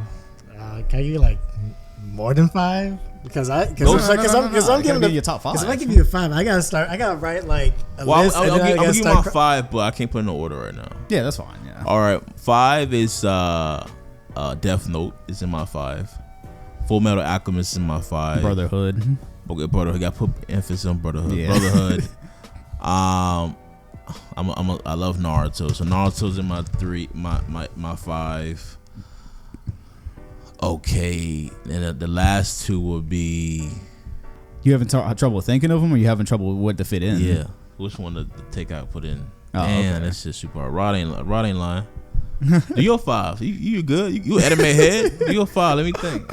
It's the only one. I mean, again, I've watched Death Note, I watched Hunter, I watched Full Metal Brotherhood, but like as far as because DBZ and stuff that wouldn't be in my top 5 anyways. Also, how are we prefacing it? Because it's your top 5. DBZ has a special place in my heart. But the DBZ map. Does DBZ actually count as like a? It's an anime. That kind of anime. Yeah. What's the explain because I'm just ignorant. Explain to me the difference between like what's shonen and shonen anime. Shonen is a type of anime. Shonen is a type of anime. Yeah. Okay. Gear that's aimed at adolescent males between the ages of like basically like 8 to 18 typically.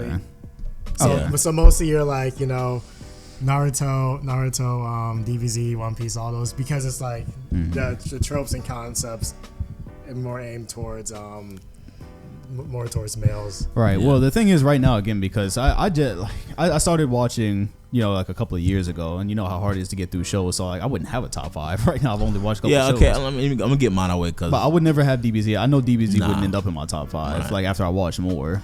Yeah, while you watch more different anime, you realize like DBZ had a lot of flaws in it. Yeah. It's the pioneer that influenced everything. So Yeah. that's why people have it on their list. But yeah, I go with Brotherhood, Death Note, Naruto. I'll put Hunter x Hunter in there. Okay. And my last one I'll put will have to be I don't know, dog. That's a hard list, dog. Yeah. Rod, do your list. Okay, throw it out. My 5th one was gonna be Bleach. Oh, okay. That's fair. I don't care. I can't think that. Take too long thinking about it. Rod, go ahead. Yu Yu Hakusho. Oh, that's a good one. Death Note. Okay. JoJo. Wow. Okay, JoJo. Okay. Yeah, people keep saying I should watch JoJo. I only watched 1 season. That's why I can't put it on my list. All right, okay, I'm I on see. Stardust right now. That means you watched 2 seasons. Oh, that's right. 2 seasons. Him hop out the wagon is still iconic. You'll know when you see it. Yeah, I haven't seen none of that yet. He got out of the wagon like a G, man. Right. Well, that was 3. Yeah, that's 3. Okay, 2 more, man. Yeah, this one stumped y'all. I'm about to do some editing on this one. It's a lot of great animes, man. Yeah. Yeah, because usually I don't really like doing top 5s. I usually do like 10 or 15. Thanks. All right. Well, I just wanted to finish up the anime thing, anyways, because like we kind of ditched that for games in the middle. Yeah, man. Yeah, because we were talking about more about games and anime. The last 2 things. One is Disney Plus. Are y'all fucking with it when it? I heard it's $7, so I might do And it it. has for 4 screens. Huh? And you get 4 screens. It didn't get 4. What do you mean? You get 4 4 screens. That screens. means 4 people You can watch watch it on it 4. on one account at the same time. But on League Pass, like I can give it to as many people as I want. I know, though. but on Netflix, but We talking- the thing is on Netflix, like, Yeah. you have to pay if Okay. you want more screens. Yeah, you So pay. the Okay. fact that your basic has 4 Mhm. is a lot. And also, I mean, Disney stuff is what it is, but because of the Marvel, like they have like the OG Yeah, they Marvel got stuff, all and the they got Marvels, like the man. 90s. Wow. They got like the 90s like animated Spider-Man, And the X-Men. X-Men. They got me on that. Yeah. Hulk. They sold tough. me on They that. probably have Iron Man, they have Silver Surfer, See, that's tough. Spider-Man, They got the Blade. Spider-Man and Amazing Friends. I mean, come on. That's like, tough because when I was like, thinking that's- about Disney Plus, I was only thinking about their new Disney. series. Oh, the new stuff. I was only thinking about like the new like Marvel stuff coming out and like the old Marvel movies. I'm like, why would I pay for Like that? no, like the old Marvel cartoons might be enough for me. And that's So, on there. Y'all Yeah. confirm Yeah. that's on Yeah, there. they that got might yeah. be enough for me to get on it. They got me on the Spider-Man and X-Men 90s, so I love that. Yeah, because I would X-Men love 90s. to go back and experience some of that stuff because I obviously didn't grow up with Yeah, it. man. And I got 5 emails, so I'm gonna try to do free trials and figure it out after that. But granted, right now they have a lot of like technical issues. Yeah, you let them work that yeah, out of first. course, yeah. What do y'all think? You said you hadn't been on Twitter lately, and Rod, you don't even have Twitter. But You should make one. I didn't give you no reason. Let's make one. yeah, I'm not told them- I give Eventually, them- when more people are following, because the podcast has grown a little bit this summer, so when So you want to see Rod face, I mean, this, man? yeah. But there was a little bit of I saw outrage, fake outrage, whatever. Because I wasn't really aware some of Disney's old productions are supposedly like racist or whatever. Oh yeah, big time. So people are, people caught Nah, I ain't catch that. people a Yeah, little bit I mean, outraged about that. But it's because like, the old stuff is like some of it's kind of wild. Like Yeah. for example, in Dumbo, like there's some crows that are obviously Black- a caricature yeah, of black people, ignorant and stereotype. but not only that, the lead crow's name I'm pretty sure is Jim. yeah. See, so, you see what they did there. That's crazy. So but- they're violent. So they're But- violent a little bit. But apparently there's still a disclaimer though. Like they put out a disclaimer like, hey, you know what? This stuff was written at a certain time in history. We're not saying that it was right, and we've we moved on from it, you know what I Yeah. mean? But we're not gonna change it, and we're not gonna move it. You know, I think that makes sense. Yeah, like, I mean, history is like, history. But I mean, I the found thing the is, follow- just because you have a trigger warning doesn't mean people are going to not get triggered. Yeah, but Right. history is history, though. You know what I Yeah, mean? like our Like, history is very racist, but Yeah. now we're different place right But now. I think it's important Kind of. that I think it's that I don't know, I don't think they should censor anything or whatnot. I think the fact that it being what it was, they show that like that things have changed. Versus, Yeah. I don't think I you think- should. I'm I don't pretty think you should try to go back and edit what they. I'm what pretty they sure it's were. the old Dumbo's pretty old. So yeah, it's like written at a certain time in history, and like again, we're supposed to know our history. You know what I mean? So you don't repeat that's it. crazy. I didn't even know that. Yeah, because Twitter was outraged about it. It was like, but fam, y'all didn't know this was. Yeah, y'all knew what it was when it came out. You know, the Disney. Well, Plus- I just think even at that time they didn't know what they were looking at. They Yeah. just saw regular pros, I guess. I don't know. I'm like, look, no matter how horrible history is, we all need to know it. Cause Yeah. yeah. So And like, I don't know. I didn't watch no Disney shows growing up. I didn't really watch Disney at all either. So I stopped watching Disney over a decade ago. Rod, yeah, me and Rod, like we were able to discuss it a little bit last week, but I don't know if we ever even got to discuss it with you about how they were saying the Marvel movies, you're gonna have to have like the pretext of the Disney Plus shows beforehand. Now, you know, Kevin Feige said that going Basically, into the movies. the continuity is going to continue in the Disney Plus shows, so you have to watch those Oh, to man. Yeah, to understand the movie. the new cinematic universe. So like, or if you Phase walk into a 4. movie, like Vision might be getting his fade ran by Is a it character one you like? never Is seen. it like the Shield? No, I think Or it's, the- I, what I, the- I think the thing is, the shit was so much of the sideshow that it didn't even affect. But I think stuff that's gonna be happening in So you got to go back and forth to see. Well, because like they're just saying like, okay, like the Wanda, I know she got a show or whatever with she got a show on, she has a show on Disney Plus, right? Wanda and WandaVision or whatever. yeah, that's gonna be a show, right? Like, so you'll need to know that's just an example. You'll need to know the information in that show to keep up with the Marvel universe going on. That's a good finesse though. That means you actually got to subscribe to. I mean, it makes more passwords. money. Yeah, Makes more that money. or share That passwords. was a smart move, man. Yeah, I think we're gonna have to get like a podcast sponsored Disney Plus, so like we all For three real, have man. it. It's at this point, but yeah, I mean it is what it is. You know, we'll find our ways. Like, it's not gonna stop me from like keeping up with Marvel. Like, Yeah. being honest with you, because they did such a good job the last 10 years. I'm not gonna stop because of Right. because of the shows or whatever. So And yeah. Netflix partnered with Nickelodeon. Yeah, Netflix is with Nickelodeon, but the thing is, all I know about Nick is SpongeBob because I grew up with Cartoon Like Network. I said, it should have did Cartoon Network, but Yeah, I would have loved that. Yeah. Did you? What else? So SpongeBob is gonna be on Netflix now. yeah, I'm assuming so. I'm Nickelodeon and Boo's Clues. You know what? Any other Nick shows that would make this Netflix thing interesting? Because they said they were doing more Netflix originals now. Because they Yeah, signed, I heard like, that. I don't know what that meant by that. Rugrats. Like, what else is on Nick that's actually like? Doug's Life. Because I grew up with Cartoon Network, so SpongeBob. If it's not SpongeBob on Nick, I don't care. Like, to be real with you. I think it's Doug's Life. It's a couple. Ratchet, Rugs. I don't know, man. I don't know. I mean, those. You know, I What's watched the one? Invader Zim. What's the girl that speak to animals? Speak to animals? Talking about what Dora? Like, Nah, like, she like, speak. like, what you She speak to animals. He got a crazy brother that be blah, blah, blah. He never spoke. Thornberry. I don't know that one. Thornberry? No. Okay, I'm old. Yeah. You know, obviously, Last Airbender, stuff like Airbender, that. yeah, I forgot Airbender. That's one of the best cartoons out there. Movie was trash though, but yeah, I mean, that's M. Night Shyamalan. yeah, it's him. What you gonna do, man? Yeah. So that's interesting. Y'all talking about Avatar just now? Yeah. Speaking not that Avatar, but since we're in the media section, it is what it is. Did y'all see the blue Avatar, the blue people, the movies, James Cameron movie? Cameron, Y'all yeah. saw that one, right? Yeah. Yeah, so I find it interesting because like there's still all these years later planning the sequels. Like they're shooting the sequels now, and the first one came out. To my understanding, it took him 10 years to do the first one. Did it really? Yeah, he had to get the right CGI for it. He's a heavy planner. What I man. originally heard was that he wanted to do it in like the 90s, Yeah, but he wanted to, but technology wasn't there yet. Yeah. So maybe I do some he weird pushed stuff. it back. But I don't know. I just feel like it's been too long. Yeah, personally. because my thing is the one that came out 10 years ago, the whole allure with that was the fact that it was a technical feat, right? Because that's like when 3D was like, Yeah. 3D movies. That was when that was first, starting to pick because up. I watched the movie. It didn't break records because it was such a great movie, right? It was It was good. I like the movie. It was all right, but Yeah. it wouldn't like oh shit, like I need to go see this 5 times. Like I thought it was more because of the technical feat. So I just find that interesting to see how that's gonna work out. Like now we're 10 years later and they're planning like 3 more of these or something. Well, like every that. time he dropped a movie, he break numbers.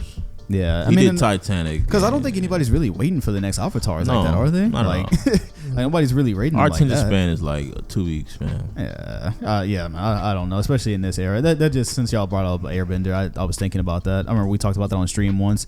The last topic we would talk about today is Instagram taking away likes. This is actually RP to Instagram models. It's over, y'all. It's over. Instagram trying to call game on Instagram on IG models right now. Paul Pierce they going for the glass. I swear, if they screenshot their likes and post in a story, you trash, man. Instant unfollow. Trash. People's self-esteem is going to be completely destroyed. Thanks for the now. likes. Yeah. So, anyways, here we are a week later. Apparently, they were only starting with a small portion of people. I was not in that portion. None of us were in that portion because I know it's happened for some people now, but it hasn't happened for me. I hadn't seen it anywhere. But do y'all support this? Do y'all care? Like, is it what do y'all think about the it? One thing I will say is that I guess if you are a social media influencer and let's say you have so and so number of followers and you want to like prove engagement and usually you'd be like likes to be like, oh, I have so and so number of subscribers, followers, but this many people are always interacting with my posts.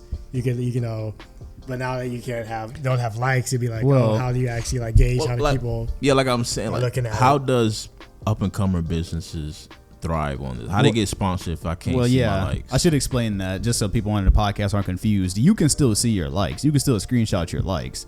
So other people, like say Rod, I can't go if this goes into full effect. I cannot go on Rod's Instagram and see how many likes are on his page, but he knows when he clicks on it. You can still see your metrics. So like, yo, send me your likes. Oh, so it's like analytics. I can see mine, but you can't see mine. Yeah. So nobody knows if your shit flopped. Okay. Like you ain't got to delete your status. 'Cause, like on Facebook, when your status ain't get no likes back in the day, like you ain't got to delete it because that shit flopped. Well, to my side, I think it posted on. To combat the bullying, the importance, self-importance of how you valuable on social media. It posted, level the playing field between two people. Like you're not important because you don't got this amount of likes. Yeah, and apparently that's that's like the social reason, and but nobody really believes that's what it's for. I mean, that's what it'll help with that. Sure. Instagram's still gonna make money off this. Yeah, and people are growing up like in this era, with Instagram likes validating their fucking existence. I know women that delete photos when they don't get a certain amount of likes. Oh yeah, that shit validated. They repost it. Happens all the time. Yeah, people are validated by Instagram likes, but in terms of Instagram monetizing it, the thing that I was just saying, like you could screenshot your likes, sure, but eventually you wonder if sponsors are gonna want a more secure way to see your stats because anybody can Photoshop. But I was gonna say you can just start filling with the numbers, right? Like I got 2,000 likes, and let me go slide a 1 in front of that real quick, like because it is believable. If I had 50K followers or something like that, I could like pump it up a little bit if my page isn't as good as it should be. Yeah, I'm pretty sure gonna find a secure way to. Yeah, so then Instagram, that's what Nicki Minaj was saying. Like Instagram was doing this she didn't like it, or Cardi, I can't remember. I think Cardi B. She said she take away the comments, but that's Pinterest. B. Yeah, we ain't on that. Yeah, and I support it because again, like I said, this fucking clout culture and people. Yeah, it's like a social hierarchy when it comes to likes. But that's one thing. But it's not even so much that because I'm on my own business most of the time. I look at it and say Instagram could be used. You were just asking like if you're up and comer, like how do you use it now without likes? A lot of people use Instagram, but I think it's better for up and comers because I think a lot of up and comers aren't really posting what they want, exact the content they want, because they're worried about the likes. They're worried about that shit flopping and getting 13 likes as opposed to how many ever somebody else is getting. So there's no more likes if you're the only person that can see it. Nobody else knows what it's getting. You just post whatever you want now. Whatever is your favorite thing to post, it'll inspire you to make content that you actually want to make instead of pandering to likes. You know what I mean? Yeah. I think that's the benefit of it. I agree. You're right. I'm just saying, if you screenshot your likes, man, put on your story, you trash. Oh yeah, absolutely. Yeah, and that thing, the influence, they said the influencers are already going to start trying to ask their followers to put hashtag like in the trash. Yeah, if you like the post, put hashtag like. I'm not going to remember when people used to screenshot their like a whole bunch of likes to say thank you and circle it. Yeah, don't do that. Yeah, no, don't. Yeah. Absolutely not. But IG models will, bro. Like people are validated by that shit. That there's some strange people out like here. You're important because people like you. Half of that shit is bald anyways. Come on, y'all. Relax. So I mean, I support it for that reason. To be honest, I support it. I'm just if up and coming big still make their money and still get sponsorship, I'm all for it. Another thing is just that I was saying people are. It's how it works on YouTube. People are influenced totally by how many views something has on whether they want to watch it to be interested in it or not. That's why it's so hard to come up on a platform like YouTube, because you could be making like the best content, but if you only got like, let's say like 7,000 views or whatever, versus this clickbait piece of content that has like 600K, people see the 600K and they're like, oh, there must be something validating here, and they go to that first. So same thing for Instagram. People see 100 views, they don't really care about it that much. See 300,000 views, now they want to see what it's about. So you take away all the metrics, and people will have to be forcing themselves decide for themselves whether they like something or not. So yeah, because on YouTube, if you're like trying to like branch out to new content and then the video flops, that can mess up your whole algorithm for your channel. Exactly, it should fuck up your algorithm. That's why YouTube, true. Like for a creator, like I mean, I create on YouTube, so I have firsthand experience with this. That's why it's so hard to get into a theme of trying something new, because most of the time it's not going to do as good as what people normally watch. And then people are going to see like it didn't do as good. Like they see a new piece of content on your channel and it's like 75% lower views than something else that was on there. Now they're not interested in it just based off that alone. Right, I feel you. So, but I mean, that change is never going to come to YouTube, because YouTube it's organized by like relevance and views and stuff like that, especially for tutorials and things of that such. So, never happened on YouTube, but I support it on Instagram, and I fully support the demise of the Insta-thought. So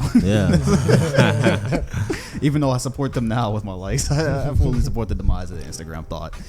I ain't gonna front. I might use that to pull somebody. Like, look at my likes and Photoshop it. Yeah, right. Finesse the shit out of somebody. I'm hosting the show too. If Instagram thoughts go down, then it's just gonna go into Tick thoughts. That's the new, TikTok, the new the new one. They're gonna be called Tick thoughts now. That's the future. Funny. That's the 2020s. So yeah, this is our first 2-hour podcast. We actually sat here and talked for 2 hours today. For real, man. Yeah, we had a lot of NBA topics, and we had a lot of topics outside of it. I mean, it don't feel like it was 2 hours, but I know Dylan pissed waiting in that room. Thought he was doing homework. Yeah, who knows? No, he not. I don't know. Yeah, he waiting to run that. This is our 2-hour pod. Make sure to follow me on Instagram and also follow E on Twitter. Rod does not do social networking. He finna get one though. Yeah, we're gonna convince him to get one. Yeah, we're gonna put him on here. Mainly though on Instagram, because I will start again. I had been forgetting, but I will be putting the podcasting out for questions, NBA and non-NBA related, for us to discuss. And hopefully when it's us three, the podcast will definitely be longer, because there's a lot to talk about during the season, and there's a lot of stuff to talk about in general. So y'all give y'all outro if y'all have one, and we can bounce. I'm out, y'all. And stay safe.